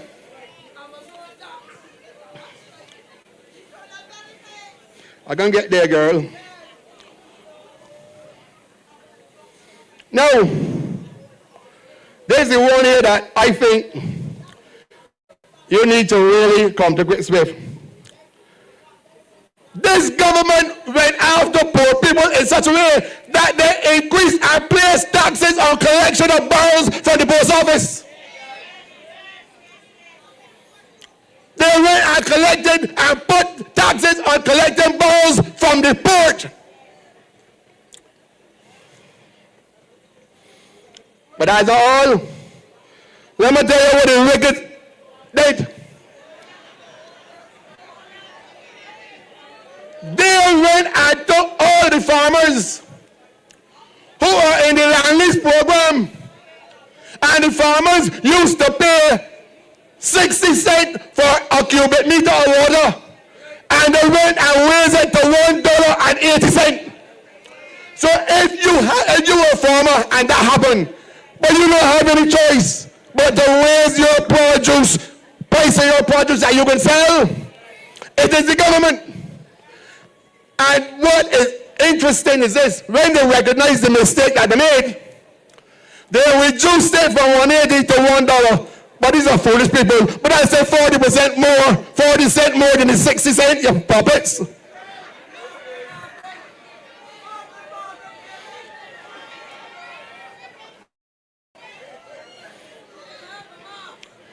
So, the government went on and decided that they're going to continue to attack the farmers in Barbados. You know what they decided to do? They decided that every plantation in Barbados with plantation wells, they're going to put meters on those wells. And when they use the water from the plantation wells to produce food for you, you're going to pay taxes for that. You would understand what that's going to do to the food prices in Barbados. And then what is sad is that I heard the Prime Minister a couple of days ago made a statement when she was on some YouTube thing talking a bunch of wishy-washy rubbish, saying that one thing you can do is create new portals for the importation of cheap food. Now, can you imagine a Prime Minister saying that to you and you can produce food in Barbados? Can you imagine a Prime Minister telling you to vote for them and she is telling you that is what she intends to do?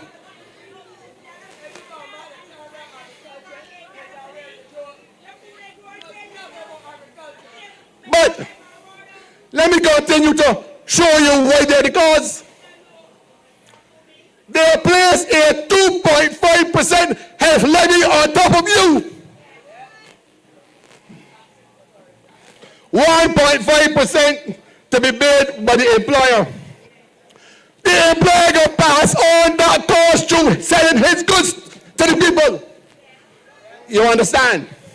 Now,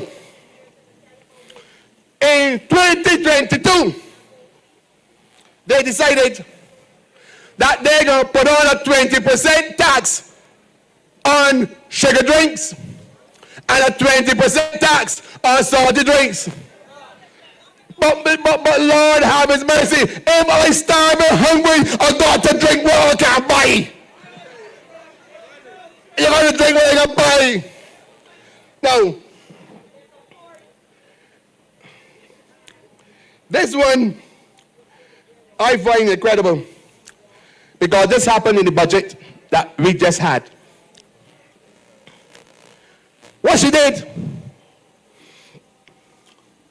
is that she got rid of the catastrophe fund and she formed something called the Resilience and Regeneration Fund. And she increased the contributions that the employers would have to contribute to that, but the employers going to pass on the increased cost to you. Now, when they went and attacked the domestic side of the economy in a way that undermines your capacity to consume, because once they increase the taxes on the things that you buy, it means that your money that you make on a week or monthly basis cannot spread as far as it did before. What they did, they then went after the hotel sector in Barbados. First thing they did is that they placed a tax on the hotel sector called a product development levy of 2.5%. Then what they did, they placed a 10% tax on services like Airbnb and home away from home. Then they went and increased value-added tax on the hotel sector in Barbados from 7.5% to 10%. That is what they did. Look, I can tell you something, see? And why all of that was going on, you know what they did? They paid right off $54 million. They wrote off $1.2 billion for the business people while they put all the taxes on the poor people.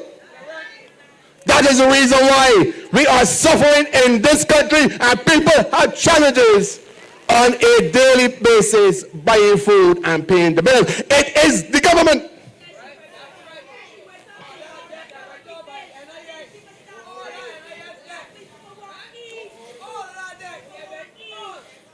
Well, remember in the last budget, when they take a poor man that has a little hired car, what did they drop a $10 increase per day on top of that? Attacking poor people.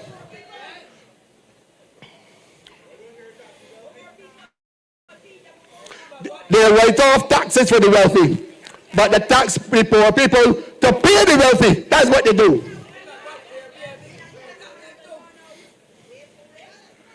Let me also go on and say this to you. And I'm going to be very slow and explain something to you in Barbados. The Barbados economy is driven by consumption.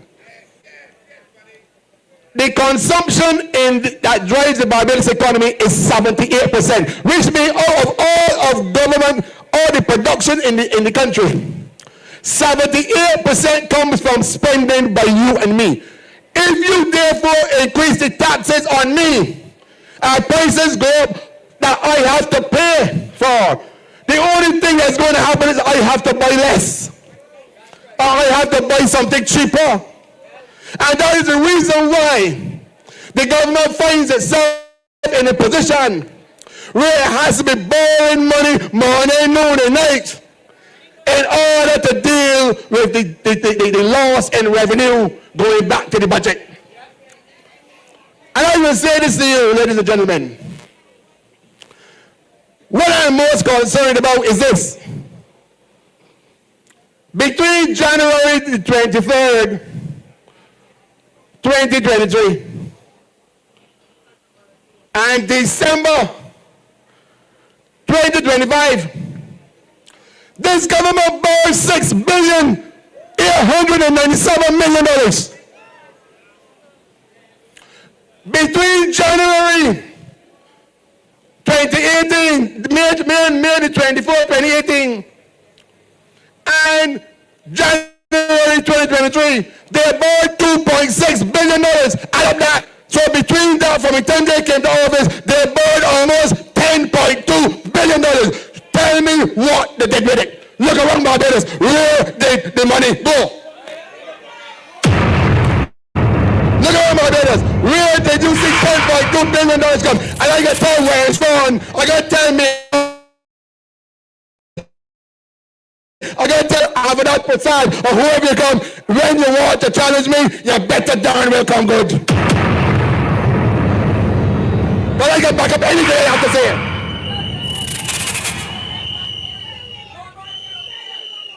Look,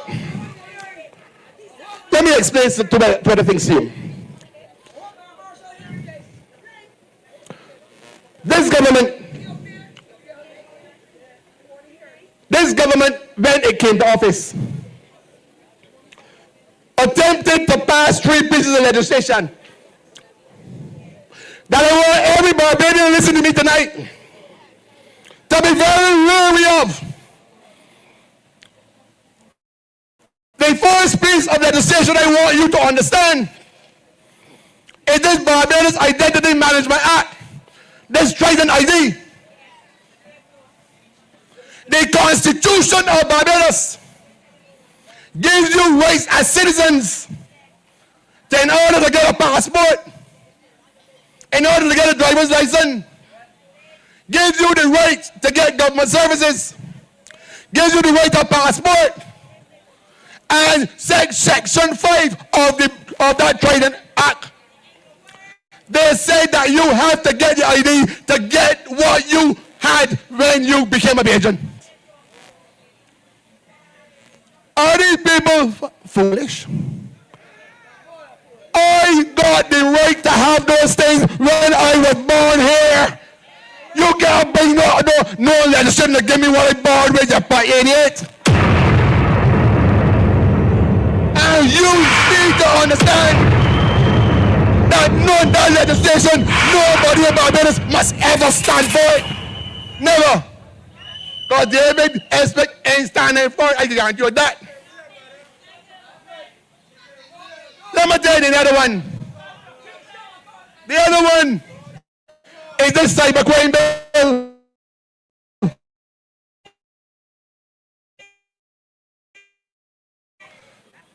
On the democratic rights of you. Let me explain to you what I'm saying. The Constitution of this country gives you freedom of speech, freedom of expression, freedom of association. The only time that those are in any way undermined is if you are engaging in sedition or riot. So how can you pass a piece of legislation that tells me that if I say something that annoys somebody, you're going to lock me up? If I say something that somebody disagrees with me and it causes stress, you're going to lock me up? And if I say something and you feel you're insulted, you're going to lock me up? And if you feel, when I say to you, I think you're an ugly idiot and you're foolish, you're going to tell me that I cause an annoyance and you should lock me up? All that is in the legislation, check it. You must not allow that to pass in Barbados. Never.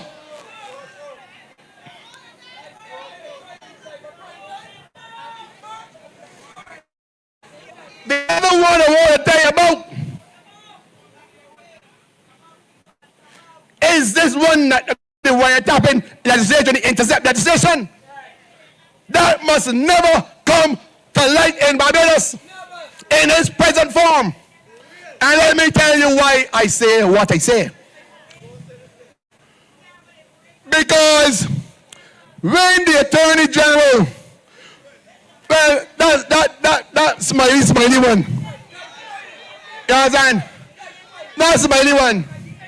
When in Parliament, when he was moving that legislation, you know what the man said? That they were trying to regularize what the police was already doing. He knew the police was breaking the law. I can't. How in heaven's name did the Attorney General go and make those statements and still hold the office the next day? Look, what is wrong with that legislation is this. There are certain responsibilities for the police and for judges that politicians should stay out of it. There should be no commission overseeing police function and what police officers are doing, and it should not be reported to no politician. You see, he's going down a dangerous road. And if we go collectively as the people understand that it is not whether you like me or you hate me or you hate this, but I don't care about that. It is what is right and in the interest of this country for our children and grandchildren. Understand what I'm saying? And in respect to that wiretapping legislation, they put in that legislation that that you could tap the people's phone without a court order from a judge.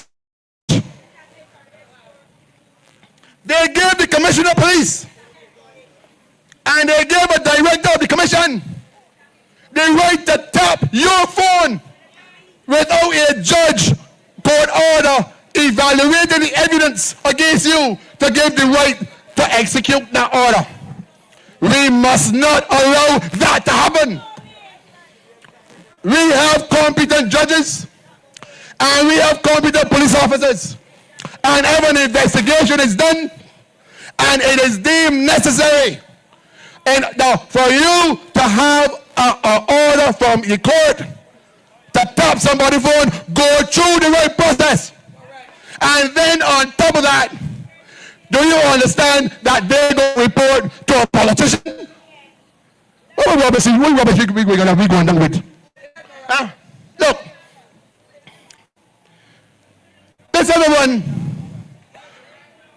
I want you to understand very carefully.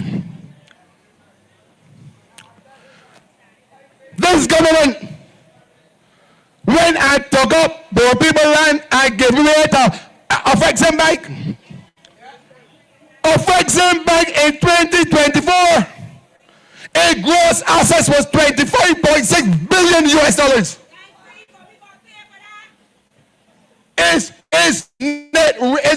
Its gross revenue was 2.5 billion dollars, and its net after tax revenue was 970 million US dollars. That is a profitable bank. So why should you give away poor people land?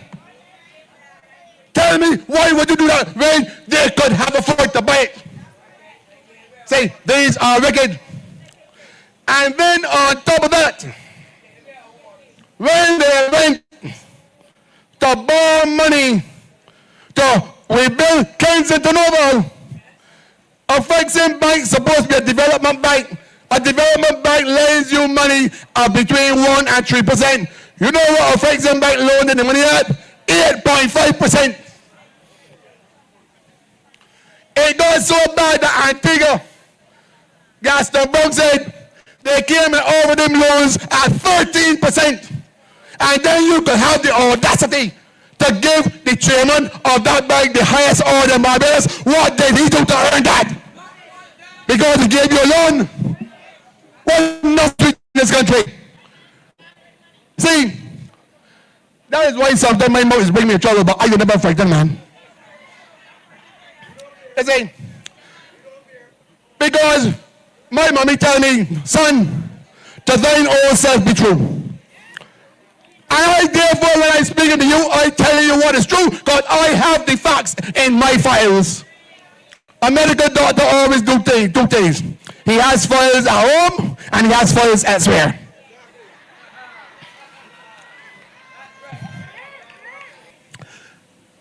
When we were a colony, the government was controlled by what we call the means of production. All it meant is that all the production in Barbados was owned not by Bajans, by foreigners, the English.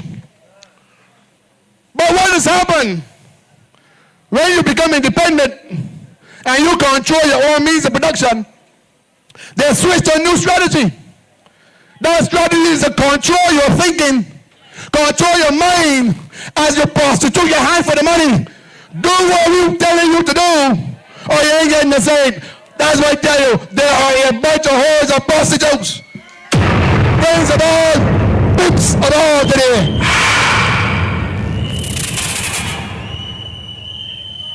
Look, two other things I want to say. Comrade Ralph will be firing up very shortly. I told you today that I felt really moved. I felt really moved today while I was canvassing in 2 areas of Waldron as I came out of Coverley, the villages. And one repeating theme from the people is that place called the Queen Elizabeth Hospital. Look, I worked and graduated as a medical doctor in 1995. And I worked in the cardiac unit and I answered the emergency at the point in time with my man, Dr. King, Wharton, and F. Boys. I am telling you something tonight. It pains me to hear that people sitting and die. It pains me every day when I hear a man has to go inside that place and stay a day or two just to be treated. And I want to say to the people here tonight that Comrade Ralph Thorne and I and other things, we have been sitting down and we have been working out how we can resolve these problems for you. And I am telling you, I am not like Jerome Logan, I used to go Dr. Do Little and Dr. Do Nothing. We are going to get it right for you. And all I can ask you to do tonight, ladies and gentlemen, stay focused with the Democratic Labour Party. I know that nobody come out here and tell you rubbish. How the party ain't ready, a bunch of ignorance. The party has well-experienced politicians with young politicians. And any area of politics that Ralph Thorne needs support with, we know how to get it internally and externally. We can get it from them out there. The dogs saying they don't know nothing. You can imagine in Norway said that he was going to export 1 million kilograms of sweet potatoes to England when there was a shortage. They should export it to England. And then we went and the Darwell went out there and we black belly sheep. And now we're going to venture in Barbados and send it together, send heat down like a sheep. Let us take it.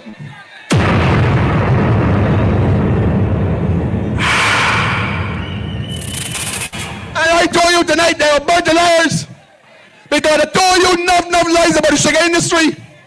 They tell you that they privatize it. They tell you that it was being run by co-op energy.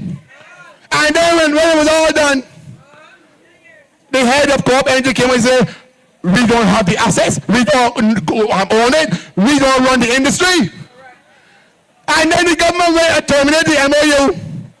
After that, and then we had all the sugar outside and with the bags on the ground in the rain.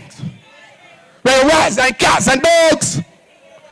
You see, what they have done is they have brought the sugar industry on its deathbed. And the Democratic Labour Party will have to take a decision. I want you to understand, I ain't telling you what isn't true. A week or two ago, the head of Barbados Sugar Industries Limited was in the newspaper saying that the industry will die if the government continues to give out contracts for the importation of bad sugar from the region and destroying the local industry. That is what they want to do. That is why they're building the food terminal in layers and to bring in food in Barbados and destroy our productive base. And that is why the Prime Minister in her YouTube thing said she was now seeking new routes for the importation of cheap food. It all works together. Think about what they're doing, man. Think about what they're doing. But remember this very carefully.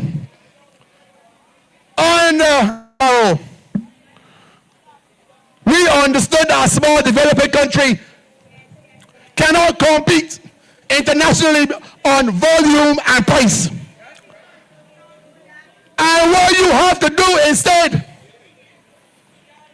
is to produce domestically where you can produce. And I am saying this to you, it was the reason why we had the BMC. It was the reason why we had the Barbados Mortgage and Finance. It was the reason why we had the RS cement plant.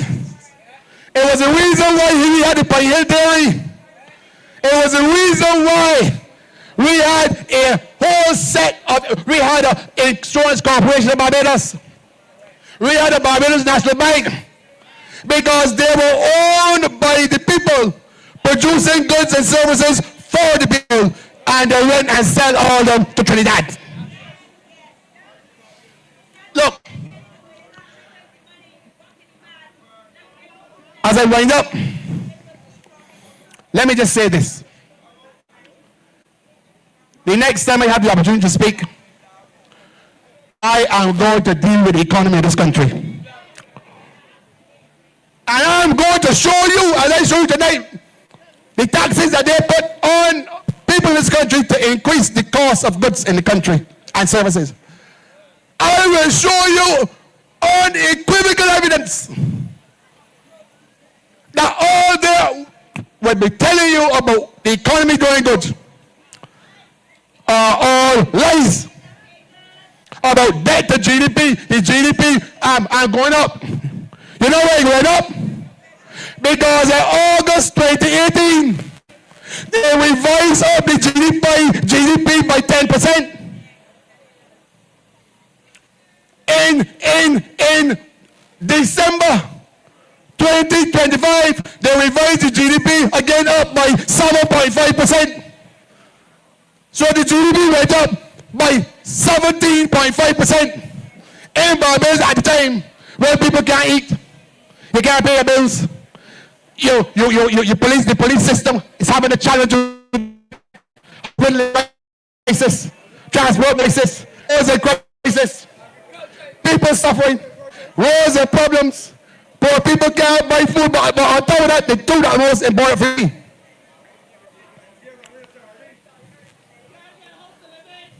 But that's the point. Every housing project that they tried end up in pure collapse. Every single one.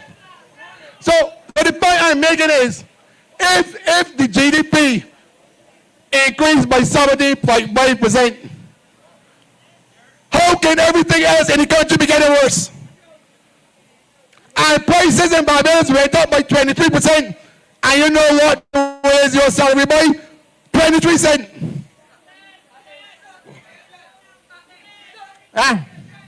But as I said, I will deal with this in a more significant way the next time that I have the opportunity to speak, and I will concentrate on the economy of this country. I want to therefore say to you tonight, I want you to stand with this great party. I want you to be the wind under the wings of our comrade and leader, Ralph Thorne, and the other members of the party. I want every single member of the Democratic Labour Party to find all of the supporters of the party and bring them out to the polls. You cannot afford to stand home. It is too serious an election. If you allow this government to get back in office, Guapo, smoke your pipe. Good night, ladies and gentlemen.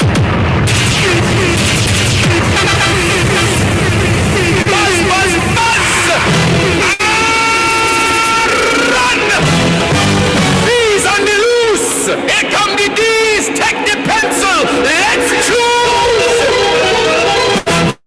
Ay, ay, ay. Ay, ay, ay. He's marching in with nets so tight, pencil in hand, ready to fight.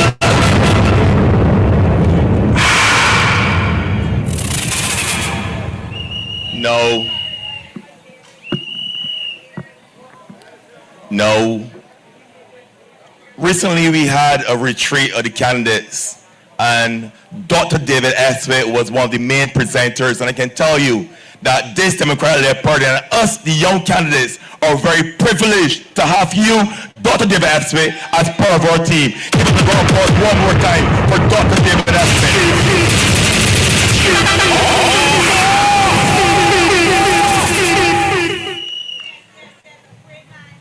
No, I would have gone to St. Lucie recently for a funeral. One of my constituents, mom, had passed away, and I went to show my support.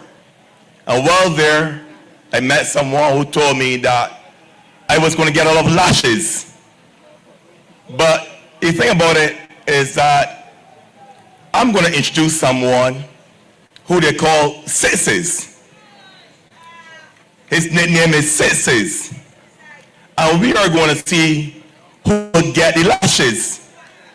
Because in St. Lucie, we have a situation where Peter paid for Paul, and Paul paid for all.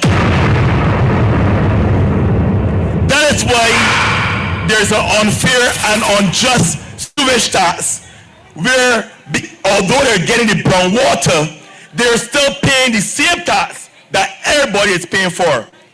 So Paul is paying for all.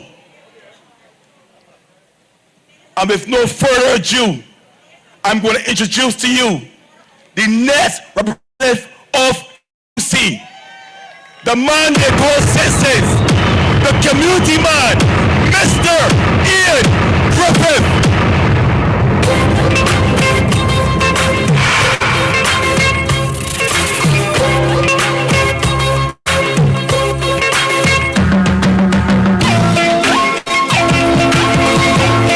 Let me start that one here. Like how Martin Luther King started. My dream, my dream. Good night, Barbados. Can't hear you. Good night, Barbados. Good night to the Democratic Labour Party family. Good night to the faithful and the first timers, the undecided, and everybody who still believe and know that this country can be better. Now I am privileged to take this job tonight. And I'm very glad it is at this time, because having to traverse the roads and of St. Lucie coming here and the delay that we have suffered. But anyhow, tonight we are not here for politics as usual. We're here for leadership. We are not here for show. We are not here for substance. We are here for substance. And that is why in moments like these it matters. Because our country deserves a steady hand, a clear mind. And above all else, our country deserves a leader who understands that public office is not a prize. It is not a prize. It is leadership. Tonight, I am profoundly proud to bring to you a man that represents exactly that.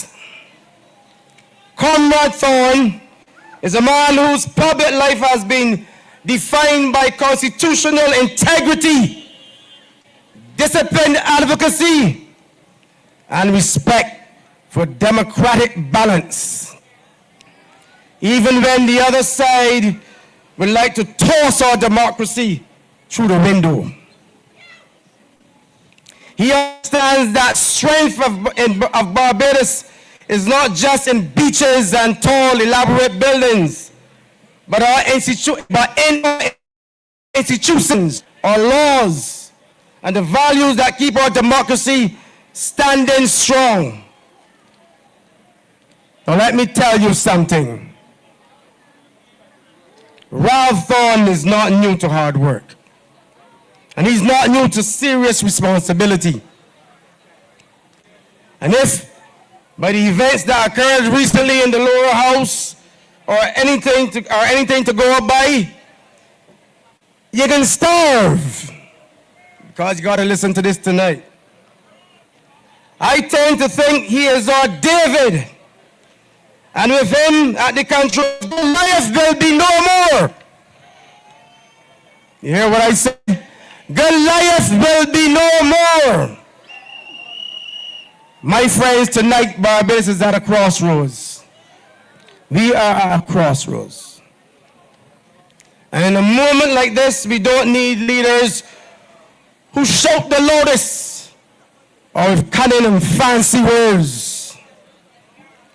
We need leaders who stand strongest.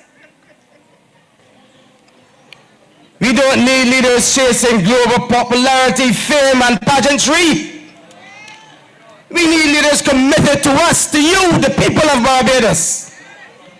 Ralph is the man for Barbados.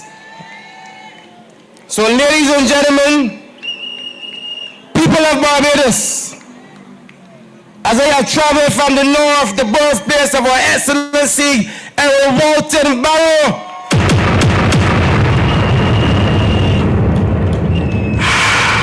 I am honored to give to you the political leader of the Democratic Labour Party. I am proud to give to you the next representative of the parish of St. John. Ladies and gentlemen, I am honorably proud. I give to you the next Prime Minister of this country, Barbados. Red and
brother.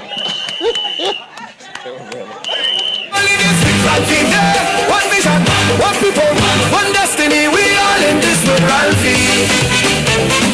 We all in this with Ralphie. Yeah.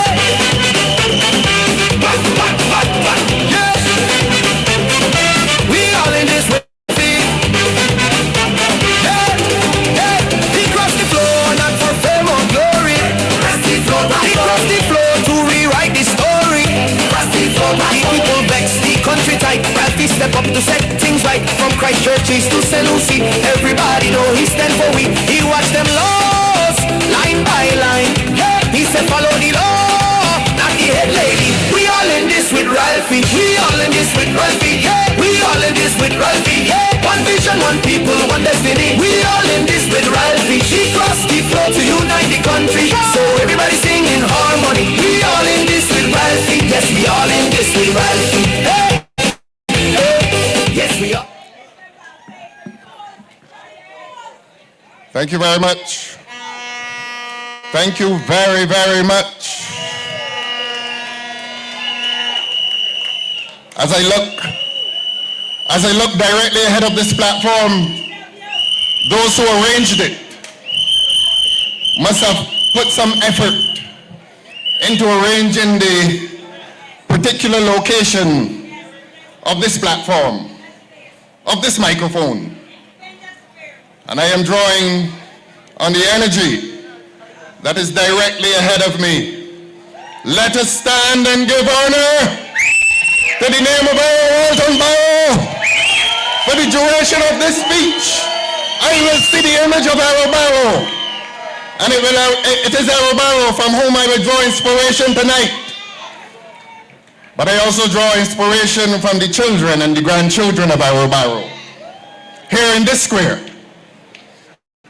Here in this square. Let me first begin by thanking my good friend. Look, 2-3 weeks ago, Sixes and I were not close. He told me I can't call him Sixes, but tonight is a new night. Sixes, where are you? That is a wonderful introduction and I thank you. I say thanks also to those who came before me, Don, Dale, Elvis, man of God.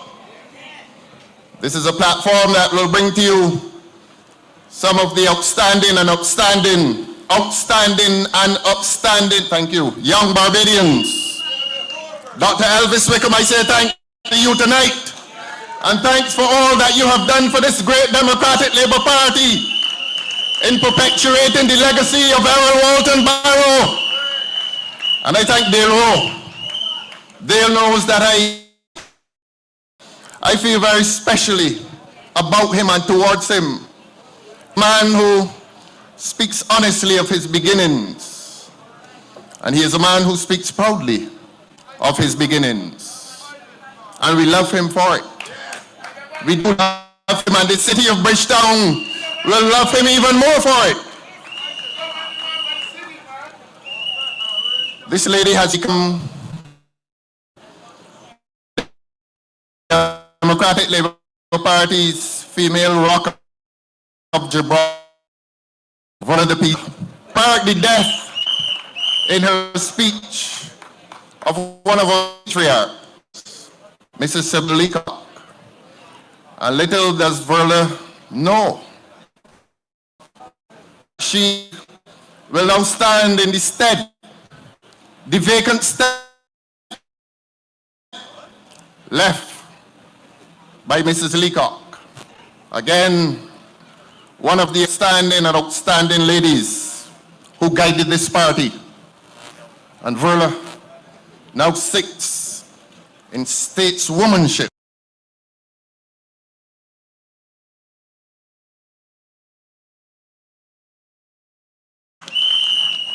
My friend, the doc, David. Y'all don't know David.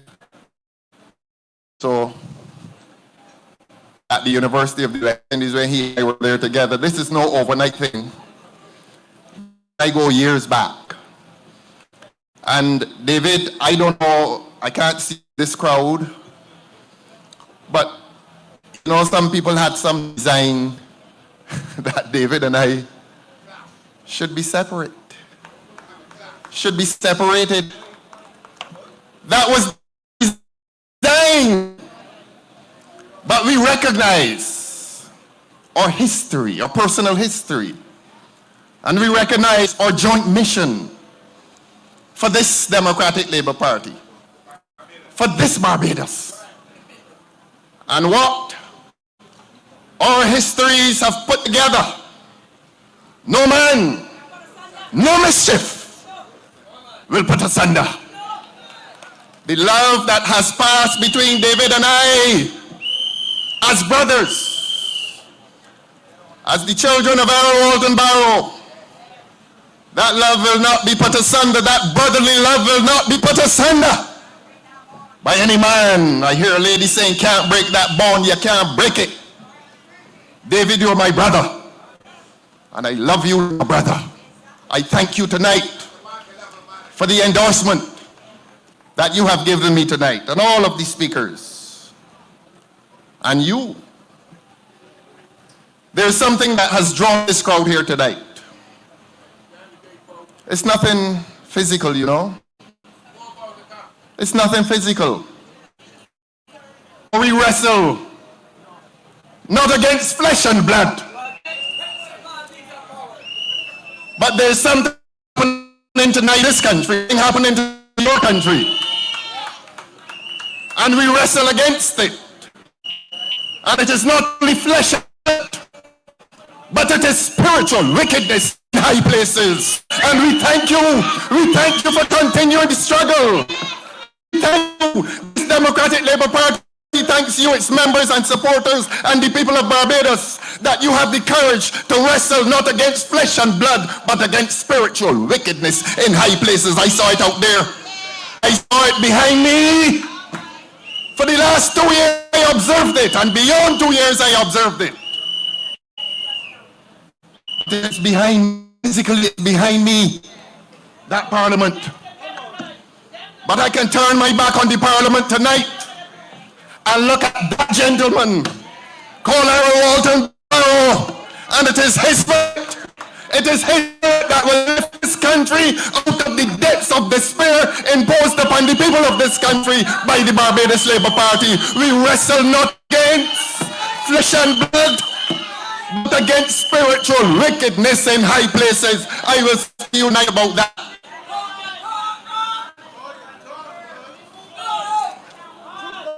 Chairman Ian has introduced me. Chairman Ian has introduced me to you. I want to introduce you to me. I want to introduce you to me. And when I introduce you to me, understand why I am where I am here on this elevated platform of the Democratic Labour Party. You will understand why I can no longer stand in the Barbados Labour Party. I introduce you to me tonight. And decency, and honesty, and integrity will not find a safe haven within the Barbados Labour Party. I introduce you to me tonight. I was born in a colony. I repeat, I was born in a colony.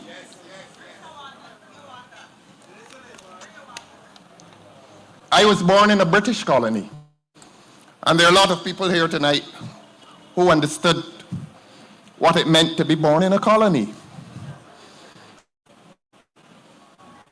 That the dispossessed and the disrespected, the disadvantaged, and the disenfranchised are made to feel like nobody.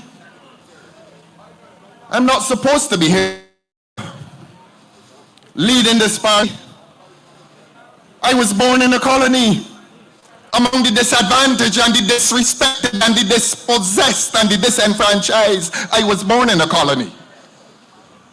And tonight, I stand in the shadow of a man who lifted this country not only out of colonial status, but lifted the last class out of the last class and into places of dignity. I was born in a colony. And that gentleman in 1966 lifted Barbados out of colonial status, but not only did he lift Barbados out of colonial status, he lifted us out of places of disrespect, disenfranchisement, dispossession, disadvantage. Gave us self-esteem, told us that we are somebody in our own country. I was born in a colony.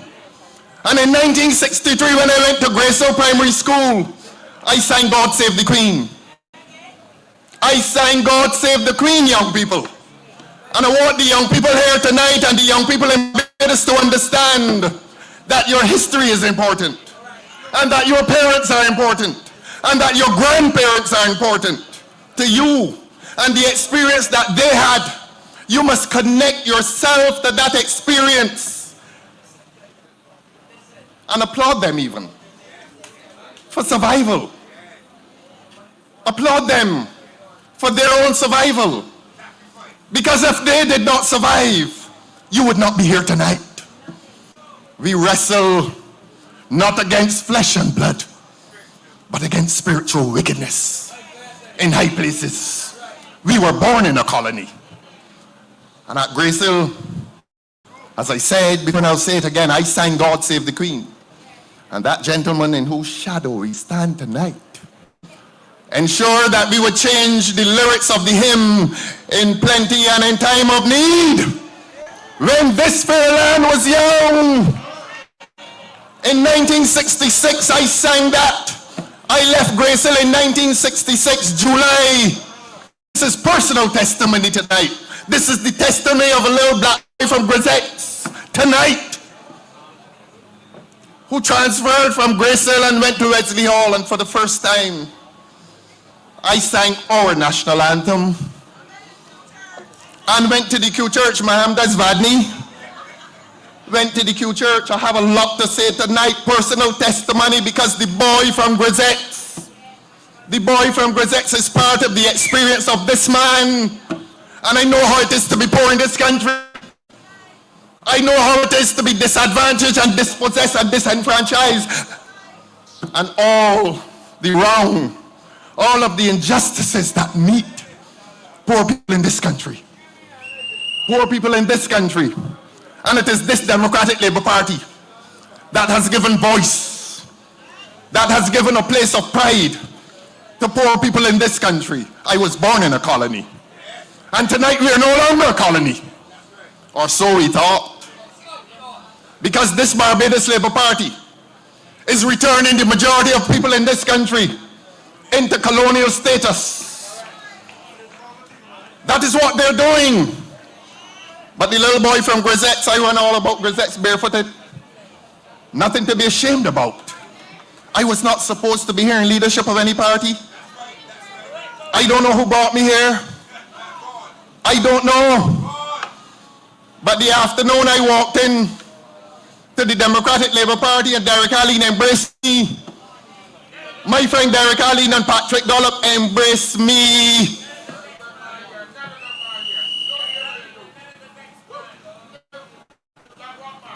Black Rock man, Grisettes man, Deacons man, Goodland man, K-Phil and Eden Lodge, and all of St. Michael and all of Barbados, from St. Lucie in the north to St. Philip, the last class. We're not supposed to be here.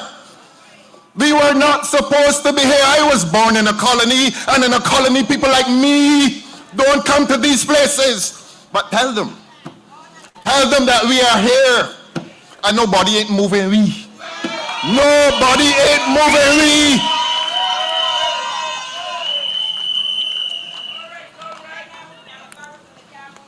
Can't move Barbados, so they can't move me. Thank you. I want you to hold that position tonight.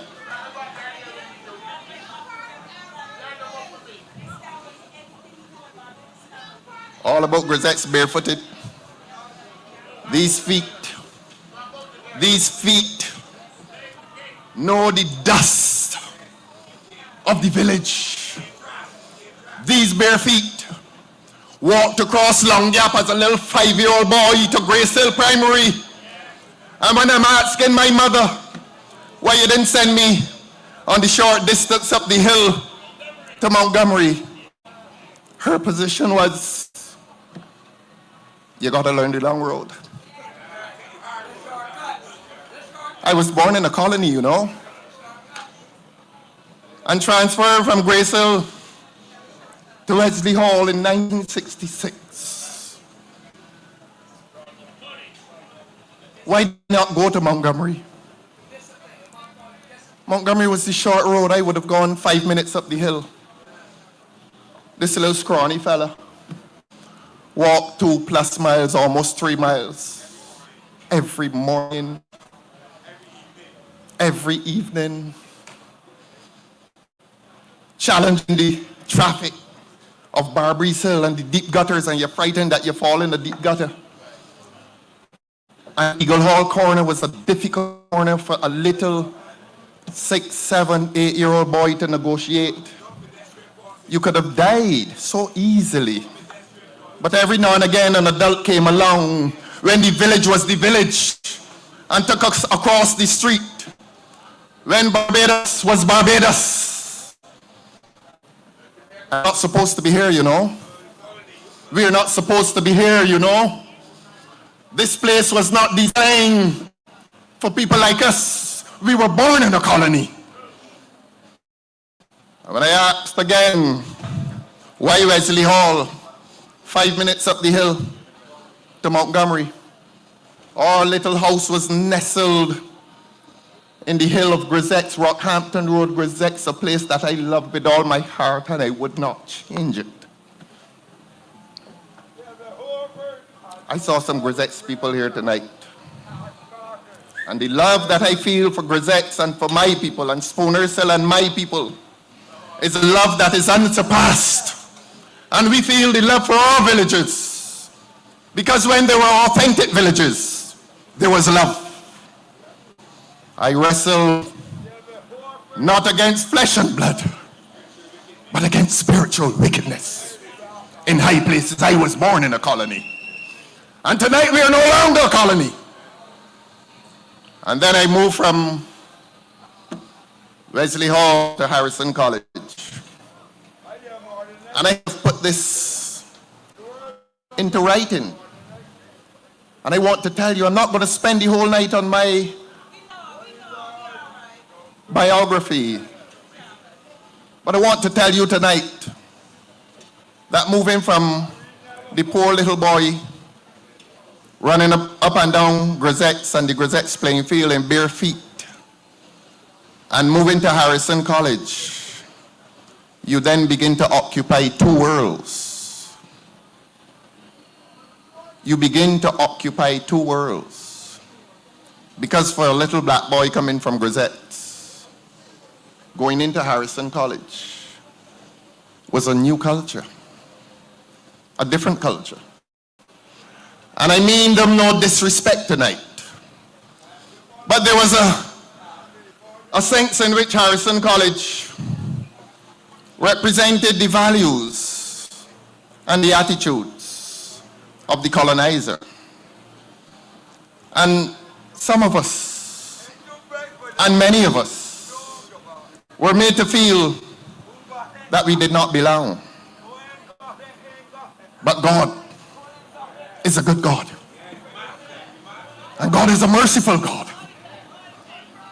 And just as they tell me that it is God that brought me into this Democratic Labour Party and into this place, maybe there were some who told me that the little barefooted boys from Grisette's and St. Lucie and St. Philip and St. Joseph and St. Andrew, I met so many of them, that maybe it was God that placed us there.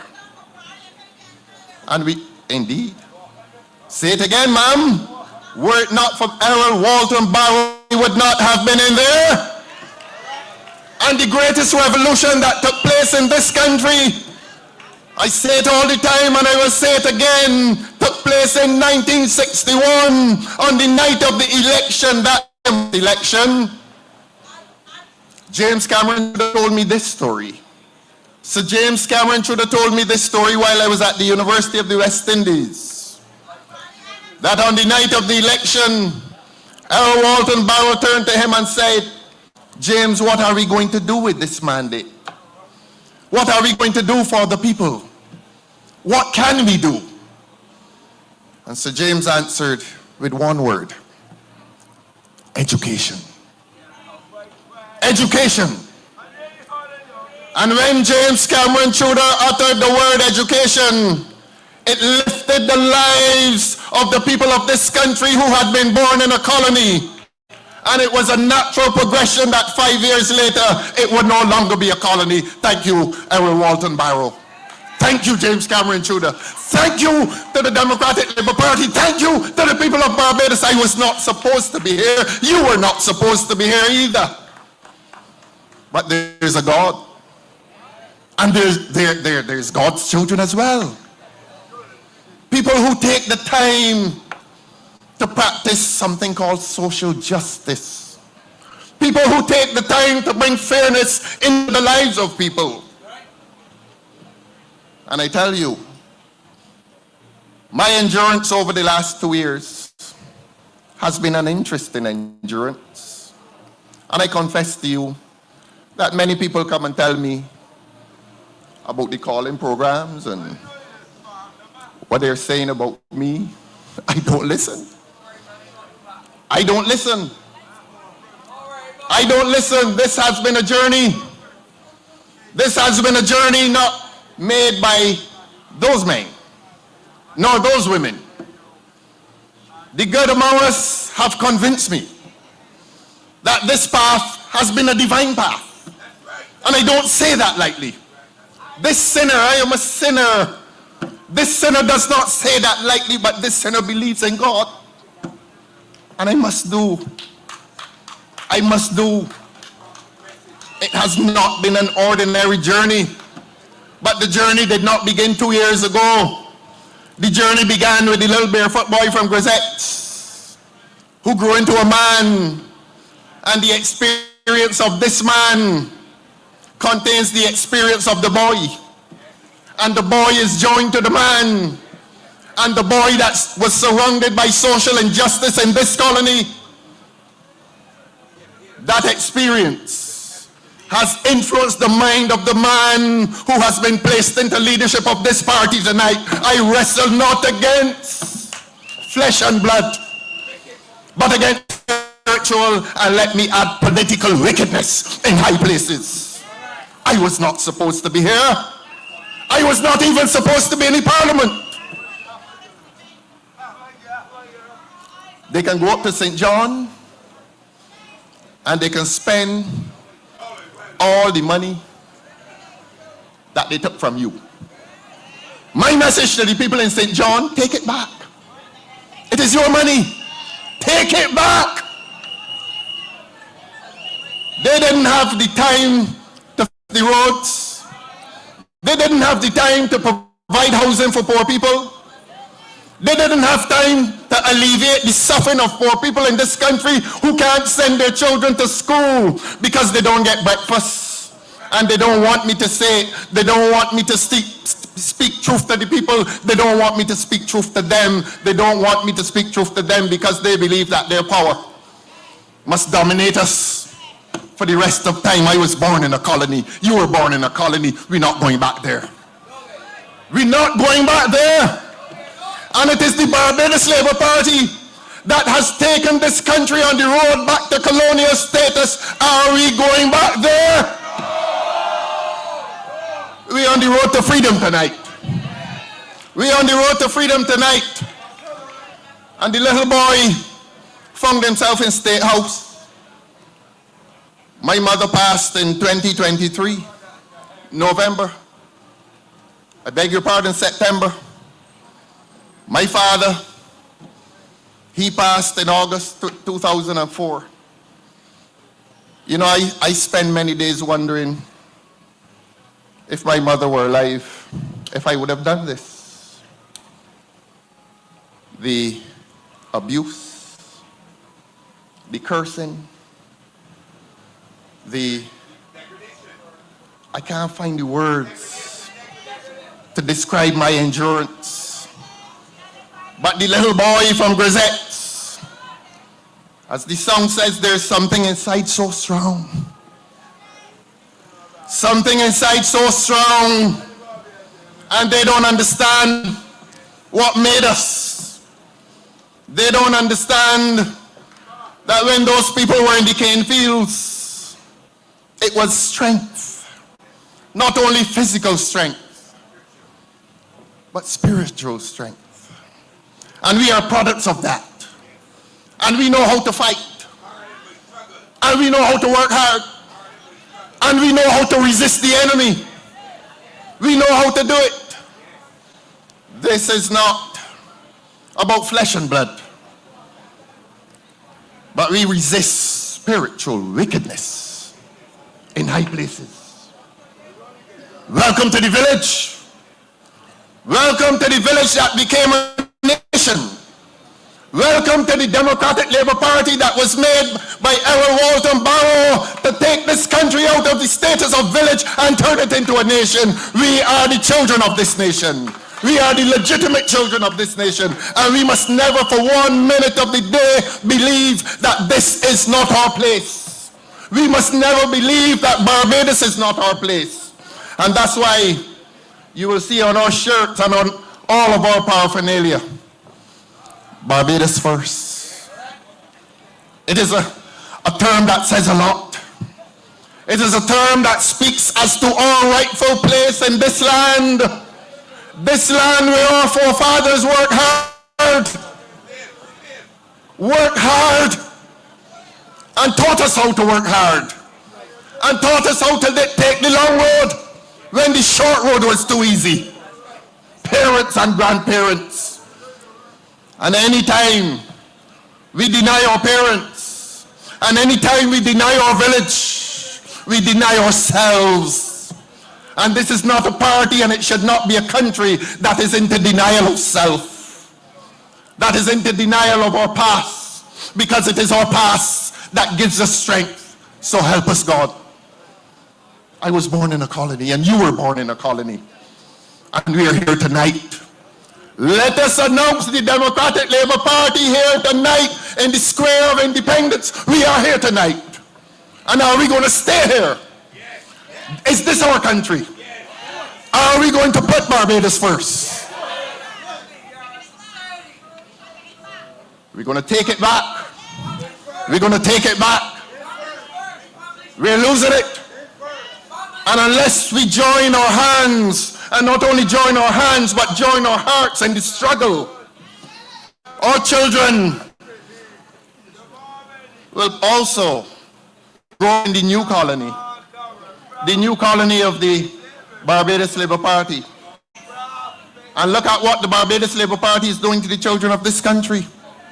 If you doubt me that we are returning to colonial states, watch every that the Barbados Labour Party puts on the degradation, the vulgarity, thank you, the decadence, the disrespect that they inculcate into the minds of our children. We did not know that. We did not understand that. We are now the generation that must call ourselves the leaders of this country. That is who we must be. And if we have children, we must lead them in the way that our parents led us and our grandparents, and in the way that the village led us. We were born in a colony. And now, in the Barbados Labour Party colony, we must once again lift ourselves. And we must once again lift our children out of the BLP colony. And they're walking around here trying to tell our fellow citizens that they should not vote. That they should not vote, and it is not even a clever way of protecting the Barbados Labour Party. 60% of the people in this country over the last 2 elections did not vote. And the Barbados Labour Party want us to keep it that way. For the sake of the colony. For the sake of the Barbados Labour Party colony. And we must say to our people, and we must say to our friends and our neighbors, that whenever anybody comes with that nonsense about not voting, introduce them to their parents, introduce them to their grandparents, who know and understand struggle and who know and understand the importance of the vote. And that in 1961, if the people had not voted, and in 1961, if the people in this country had not voted for the Democratic Labour Party, many of us would not have had an education.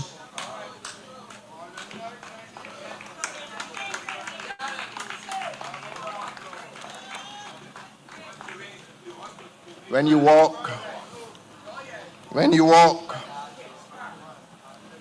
through the storm, hold your head up high. That's the song that got me on tonight. And don't be afraid of the dark. At the end of the storm is a golden sky. And we will see that golden sky after the 11th if you do what you must do. If you do what you must do, we will see that golden sky. Because there are dark clouds hovering over this country. There are dark clouds hovering over your country tonight. Because of a Barbados Labour Party government. I was telling you about my visit to State House, Government House, whatever they call it. And when I went there, all I could do was to reach into the pews of the Q Church. The boy that was in the Q Church pews was still resident inside the man who had crossed the river, who had crossed the Rubicon. And a crossing of the Rubicon is a crossing in respect of which there is no return. I am with you tonight. I am with the Democratic Labour Party tonight. And the Democratic Labour Party is with the people of Barbados, and the people of Barbados are with the Democratic Labour Party. I was born in a colony. No more colonialism in this country, whether it is the foreign colonial power or the Barbados Labour Party on 111 Roebuck Street. We must banish them. We must banish them. And as I said in February 2024, 2 years ago, when the media spoke to me, I trust in the Lord with all my heart and lean not unto my own understanding. In all my ways, I acknowledge him. Say it again, my sister.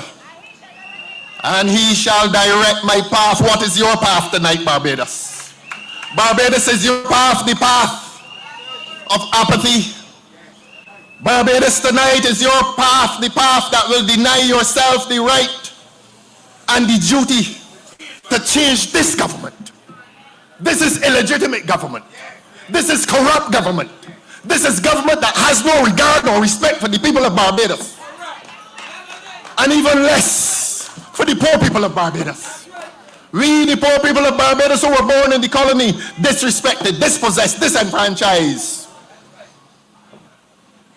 Tonight, we must go home and we must return to our phones, our telephones, and those doubting Thomases, those who doubt, those like Nathaniel who doubted, who asked the question, can anything good come out of Nazareth?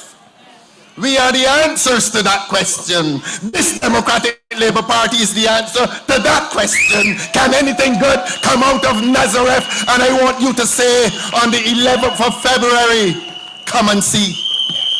Come and see. Come and see what this Democratic Labour Party can do for this country. Come and see what this Democratic Labour Party has done for this country. Come and see.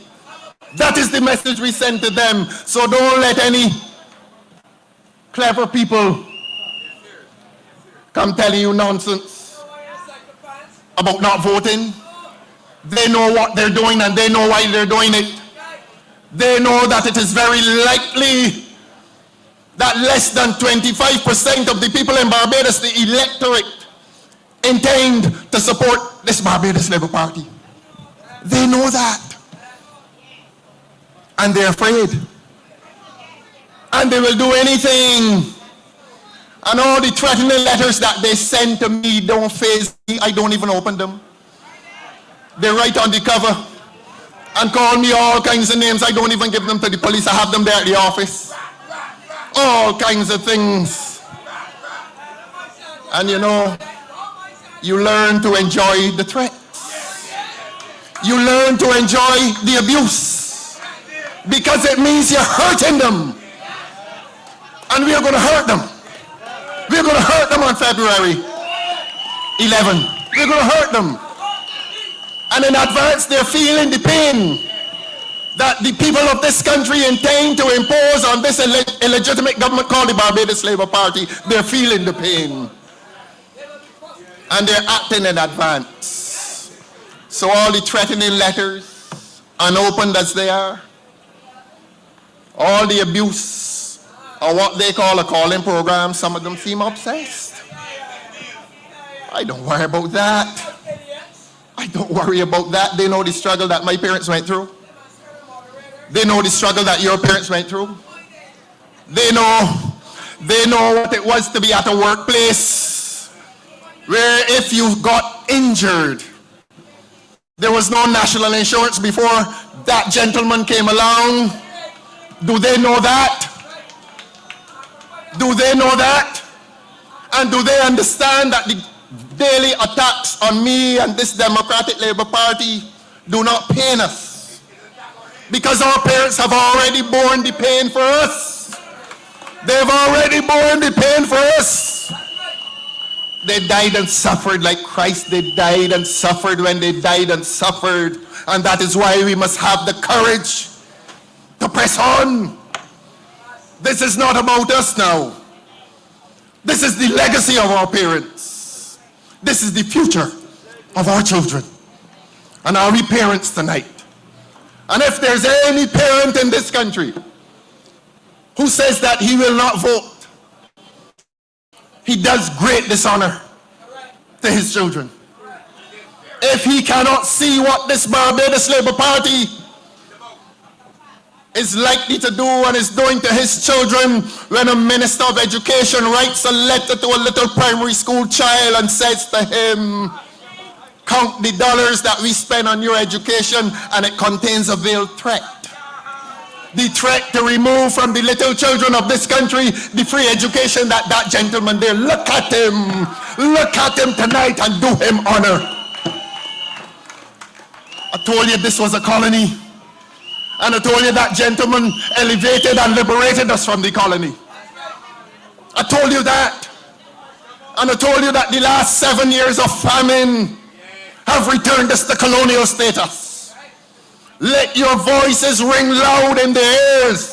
Let them be afraid of the voice of freedom and the voices of freedom. We coming for them on the 11th of February.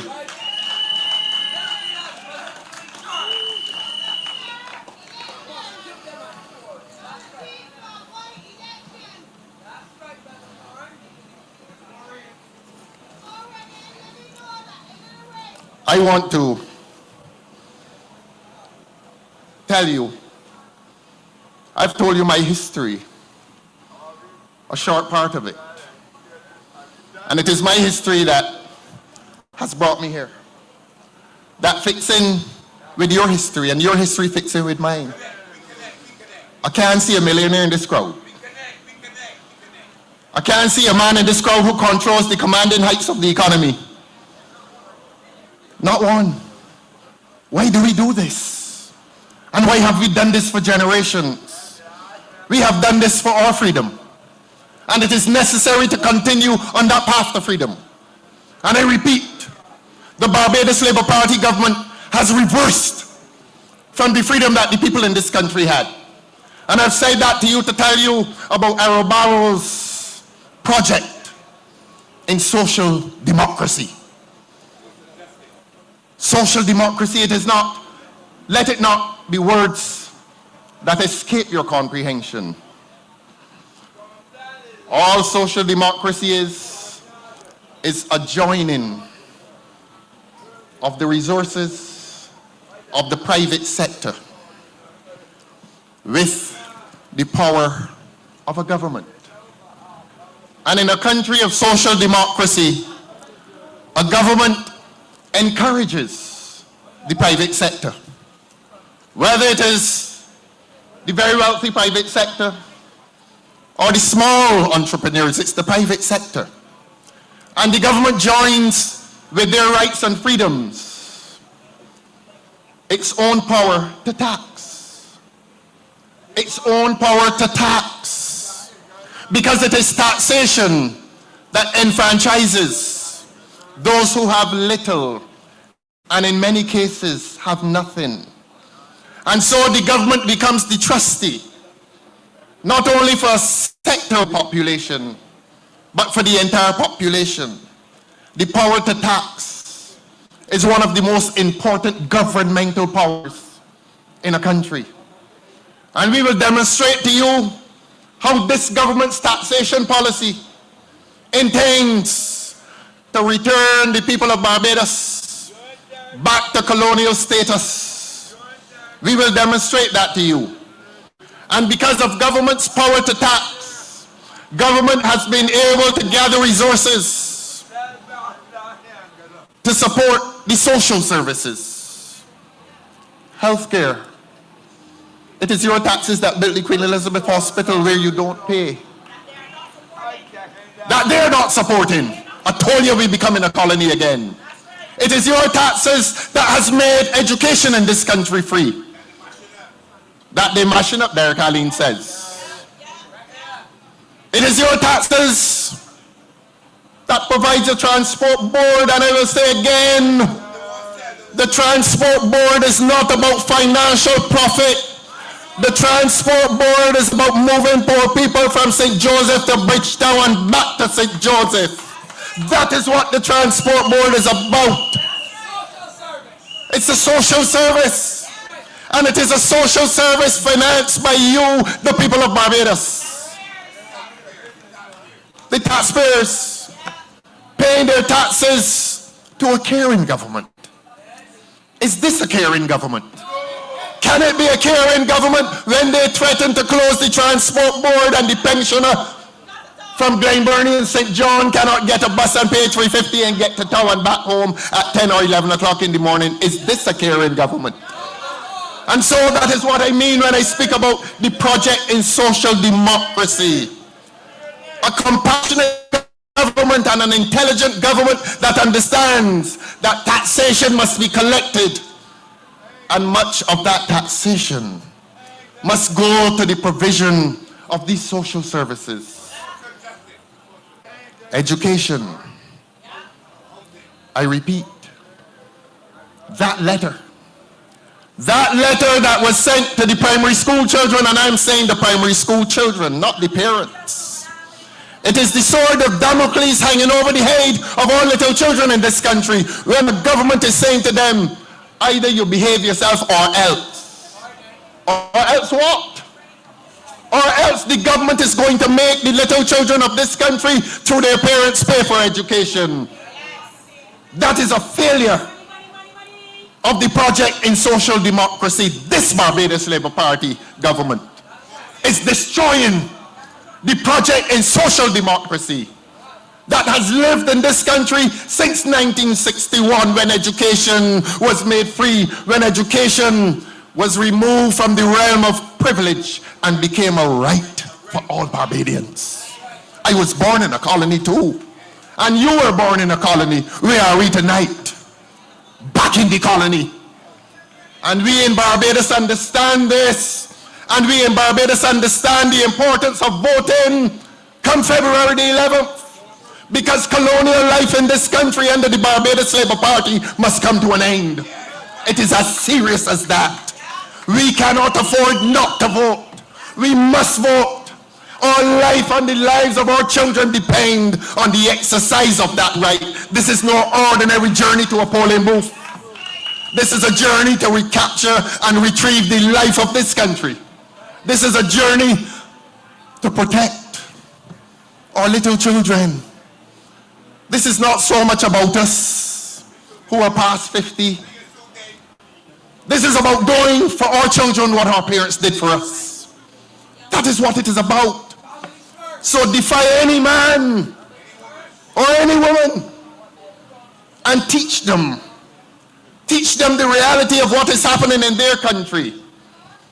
That every social service that past governments have built for the poor and the middle class in this country are being dismantled. We had a man up there saying that he's the CEO of the hospital. He is the CEO of the hospital. And while we are seeing the videos of men and women lying down on the floor, the CEO, the man who works there, says that it is a gurney lying low. We don't work in there. And we knew because our brothers and sisters and children, there's a pregnant woman who died in that hospital in the A&E a few weeks ago. Do you know this? Do you have a heart tonight? Do you have feeling for that pregnant woman who died in the A&E of the hospital while a CEO says that he is not aware that there are people lying on the floor? Was she lying on the floor? If the Barbados Labour Party returns the government, all of us will be lying on the floor. We'll be lying on the political floors. We'll be lying on the economic floor. And I say to you tonight, this Democratic Labour Party is not about any strong opposition. This Democratic Labour Party is about restoring strong government. We were born in a colony, and colonial days must and will end. When the sun rises on the 12th of February, let the sun rise on a country which we will once again describe as a free country. Let the sun rise on a country that we will once again say it is a democratic country. But as I said in my budget reply, show me a democracy and I'll show you a tyranny in the making. This is tyrannical government. This government is being run by a tyrant, or in order to use the word despot, it means the same thing. I can talk my talk, and I can talk your talk too, because this is not me alone. I am not alone. I am not alone. They closed down the parliament, but I've come to the people. I was alone in there, and they dissolved it. Tonight, not alone. I'm among the dear loving people. I'm among the people of Barbados who want freedom. I'm among the people of Barbados who are seeking freedom and justice in every aspect, my friend says. I want to remind you of this. Look, I don't even think that this platform, that I should give them the dignity of calling their names up here, and I'm not going to. But one of them said, at the estimates a few years ago, in seeking to justify the importation, and I'm using the word importation, of foreign people to head our institutions, that they're looking for the best brains and the best minds. And we have a University of the West Indies and a Barbados Community College. That is why we say tonight, Barbados first. Barbados first. This government told you that they cannot find any of your children to run the Queen Elizabeth Hospital. This government told you that. And when I tell you that we are returning to colonial status under the Barbados Labour Party, I provide the evidence tonight, and I find them guilty. I find them guilty of betraying the rights, the interests, and the entitlements of our young people who are capable of running that Queen Elizabeth Hospital. And they're telling us that they have the best brains and the best minds. And that hospital is falling apart. falling apart under the colonizer. And I make no apology tonight for calling them colonizers. What happened to the community college? It closed. UE closed. A management faculty up there at UE. We have faculties in Trinidad and Jamaica, Bahamas. There's one in Antigua. And we could not find a Caribbean person to run that hospital. Are we allowing somebody from all the way from to say that he don't know that people lying on the floor? And we taking that. So that when I tell you that this Barbados Labour Party is about colonizing your country, and that this Barbados Labour Party is about colonizing your hospital, I don't say that lightly. The evidence is there. The truth. The whole truth. And nothing but the truth. We find them guilty. In 2022, they went up to the opening of Parliament and told you that they're delivering 10,000 houses to the poor people of Barbados. Affordable housing. I don't have to tell you about hope. We've talked about hope for a long time. We have talked about the disappearance of $60 million for a long time. And not a fella and get charged. The St. John people, you know these people have a gall. You all know the houses at Pool. Well, look, let me correct myself. They're not houses. The slabs of concrete at Pool. As part of their election campaign, they went and push off the grass from around the houses, hoping to impress the intelligent people of St. John that it would not look like what it is. It is an abandoned project. It is the legacy of corruption. And pushing away the grass does not make it look any less corrupt than what it is. It is corruption. It is the disappearance of $60 million of the taxpayers' money, and there is more. And not a poor fella. Not a poor fella can find a house tonight, $60 million later. And don't let it become any nursery rhyme. $60 million of your taxes disappeared. And plastic bag said, not a fella and get a day. Well, February the 11th is going to be the day of the Democratic Labour Party. It has to be the day of the Democratic Labour Party. The evidence is mounting against this government. The evidence is mounting against this government. How do you find this government?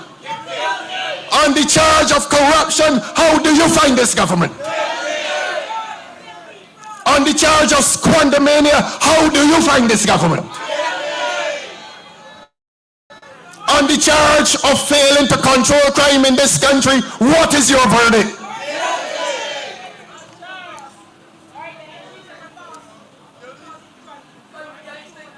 The judges used to say, take them down. Take them down. Take them down. February the 11th, we're going to take them down. And the memory and the legacy of Errol Walton Barrow will once again rise in this country.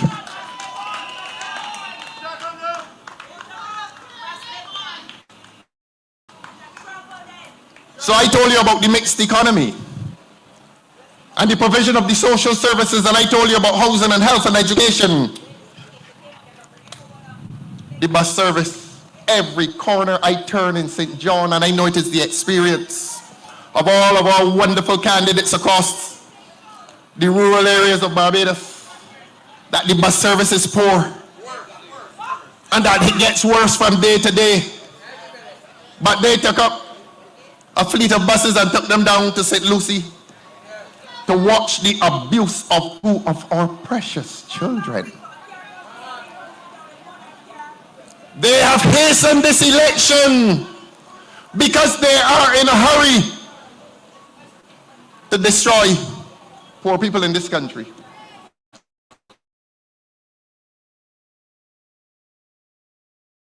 You were born in a colony. Are we going to keep this place a colony? Are we going to come out and vote on February the 11th? All the social services are disappearing in this country, and today during my canvass, all the women were saying to me that the major problem they face in life is a cost of living. When people in this country, too many people in this country are trying to make a choice between a utility bill and a food bill. It has gotten that bad in this country. Some people paying the electricity bill every other month and are perpetually in arrears because they have children in the house and the children cannot live and survive and thrive unless there is food on the table. You have to buy food. And that is why this Democratic Labour Party has pledged to the people of this country, and they will not stop us from making the pledge to the people of this country, that VAT has to be reduced. We understand the government's power to tax. But taxation must be what the economists call progressive. Taxation must not hurt the poor and the middle. And anytime it is hurting the poor and the middle, something must be done. We've paid our taxes for a long time. We've paid our dues for a long time. And we intend to continue to pay our taxes and dues. But when you have a caring and compassionate and intelligent government, a good government, a competent government, a government knows how to structure its tax system without bringing disadvantage to any of the people in the country. And we will demonstrate to you how this government has been treating that fiscal power, that power to tax.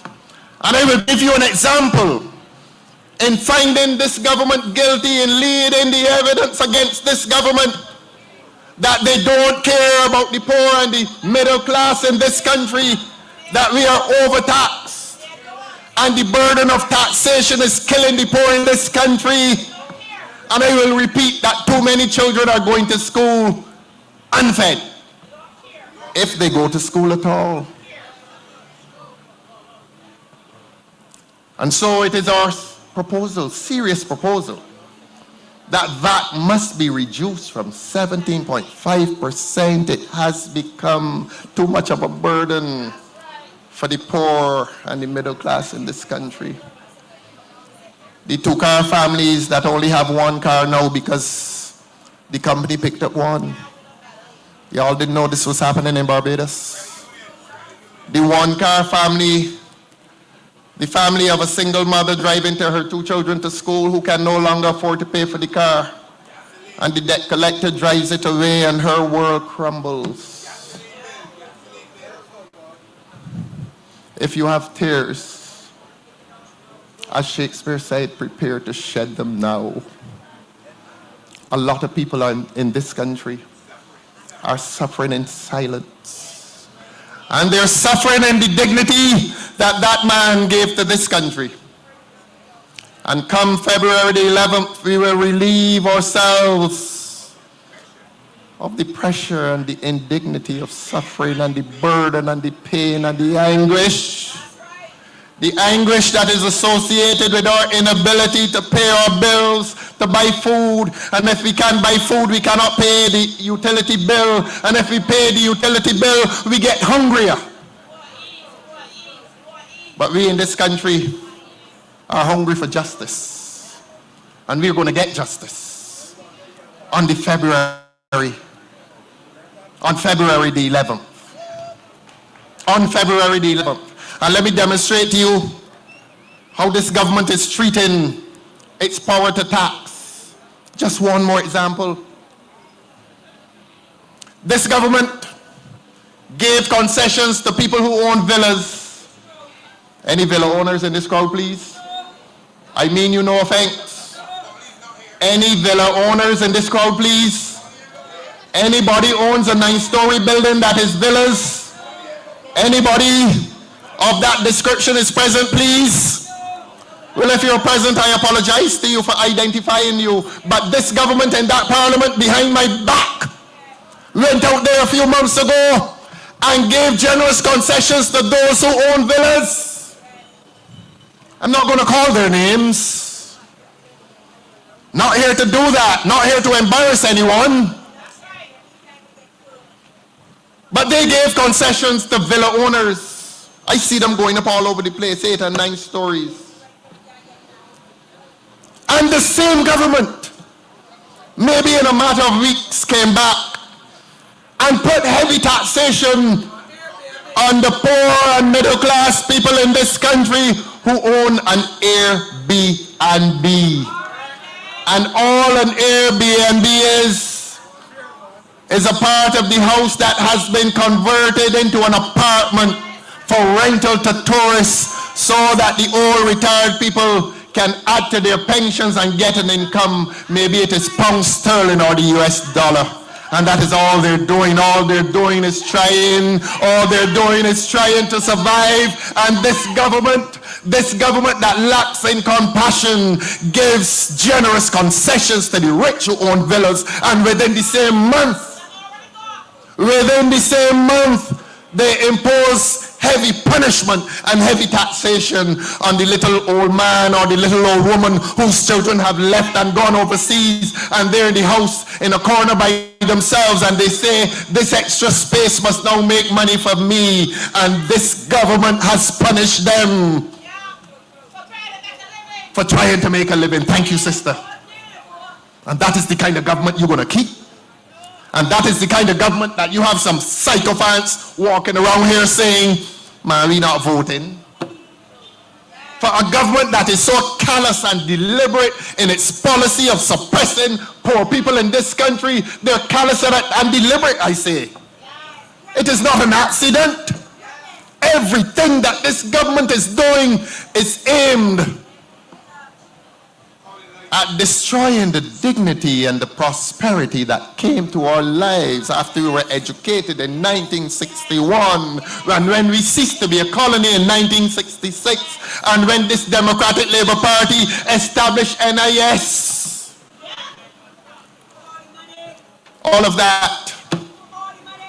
We gave 27 million US dollars to a firm called White Oak, and what did White Oak do?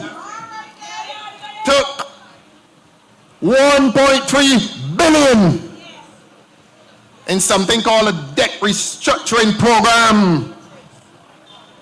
In other words, the government owed NIS $1.3 billion, and they came down here and advised this ignorant government to remove the government's indebtedness to the NIS. And do you find it an accident that the same government has increased the retirement age from 65 to 67?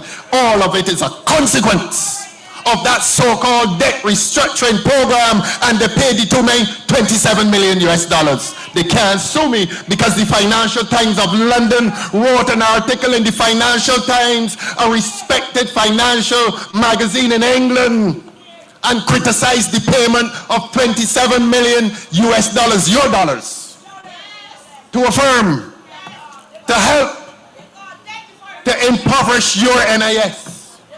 $1.3 billion. And so, postponing the payment of pensions. And you reach 65 after 45 years of labor. After 45 years of labor, you join the public service at the age of 20. You work from 20 to 65. 45 years. All who labor and are heavy in burden, come, let this Democratic Labour Party save you. Save you. because we find that we're going to have to reverse a lot of what this illegitimate and corrupt government has done. And we have economists in this country who could have done that debt restructuring program. Arthur said he could have done it for free. Wood said he could have done it for free. They allowed Klein Maskell any chance? Again. Two people who we don't know came into this country and did what Clyde could do. With his eye shot, Derek said. And did what Wood could do. And did what Carlos Fort could do. And did what Darcy Boyce could do. But the government says they're looking for the best minds and the best brains. And I tell you that colonialism has returned to this country. The evidence is there. Do we not see it?